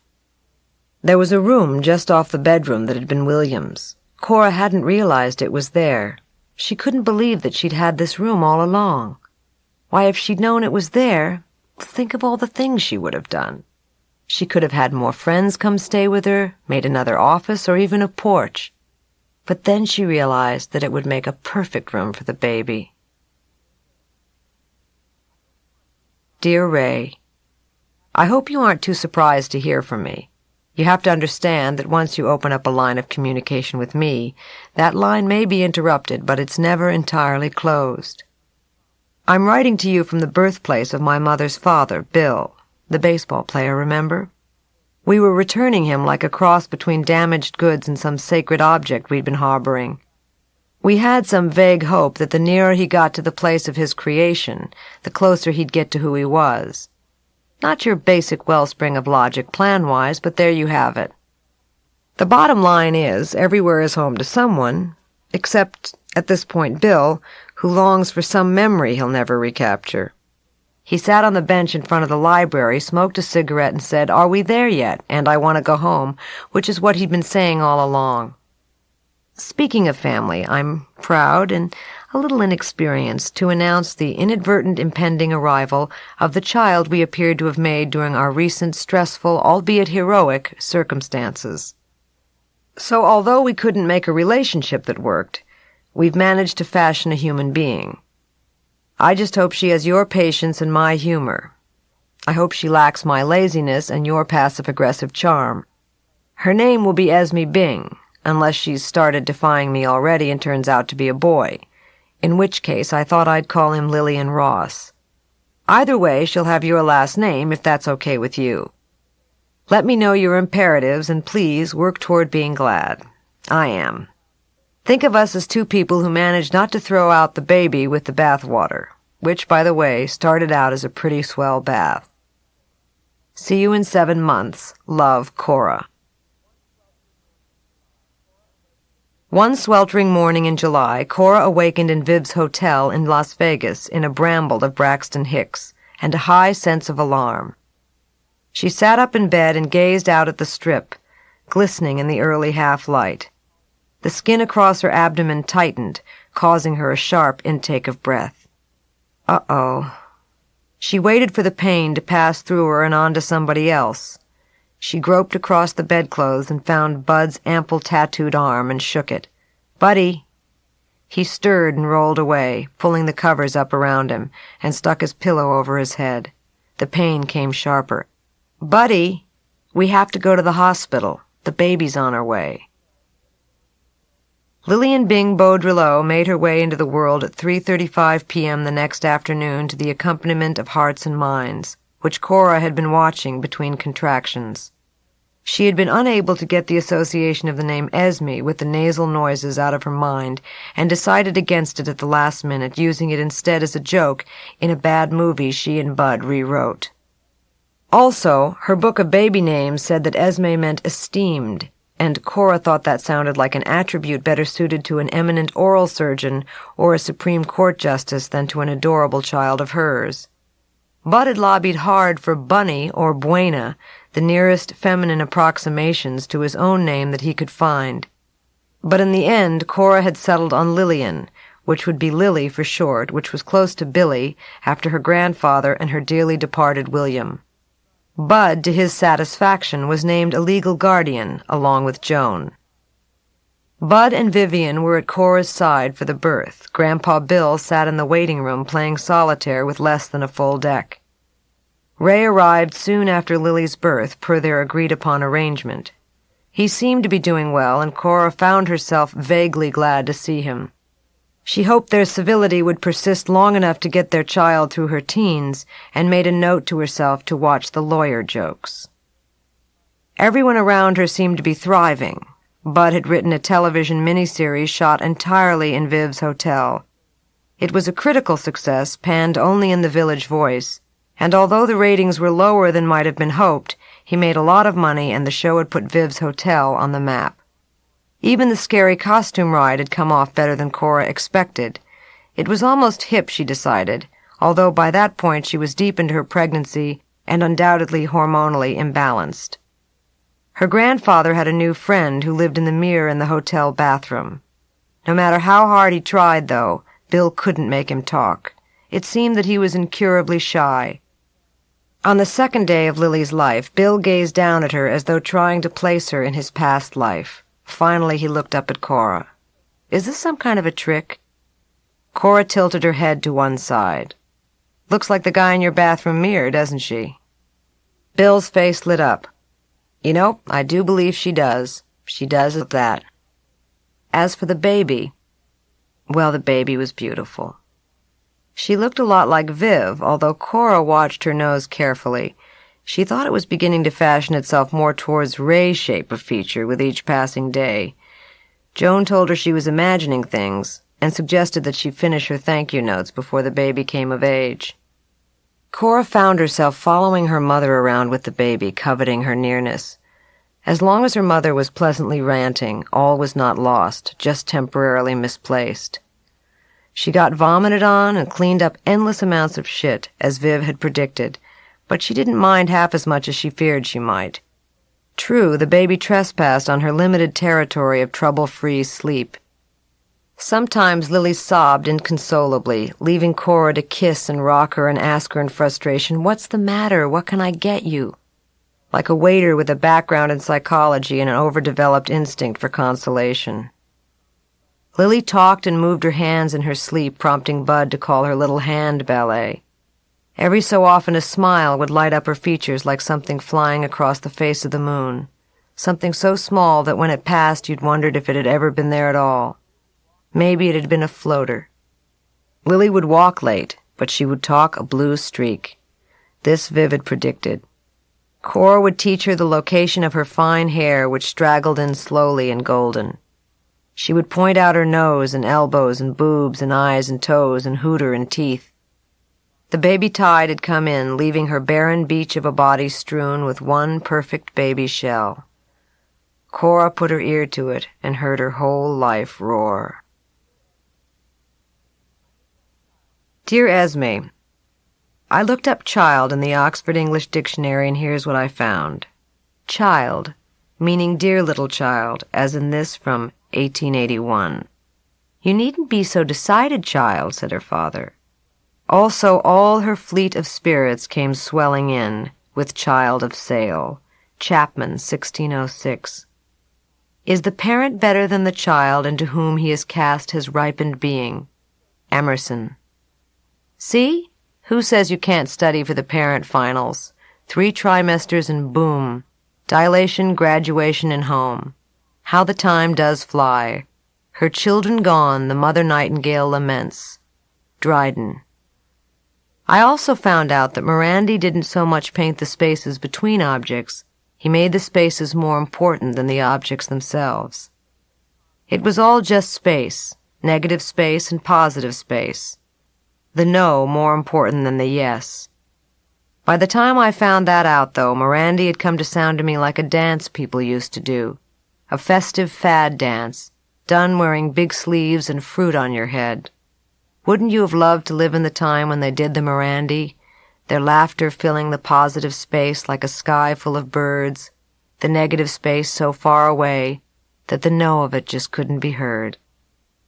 Love, Mother Nightingale.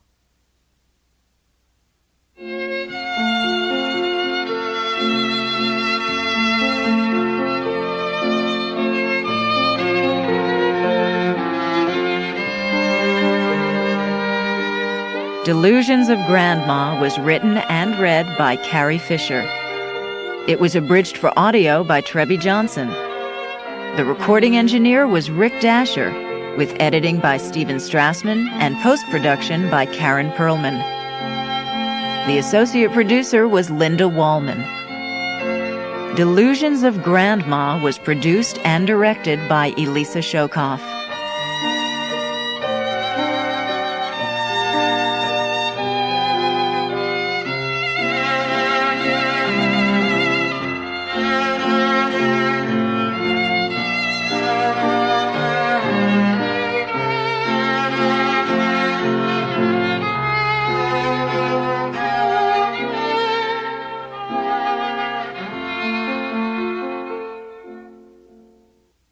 This has been a presentation of Simon & Schuster Audio.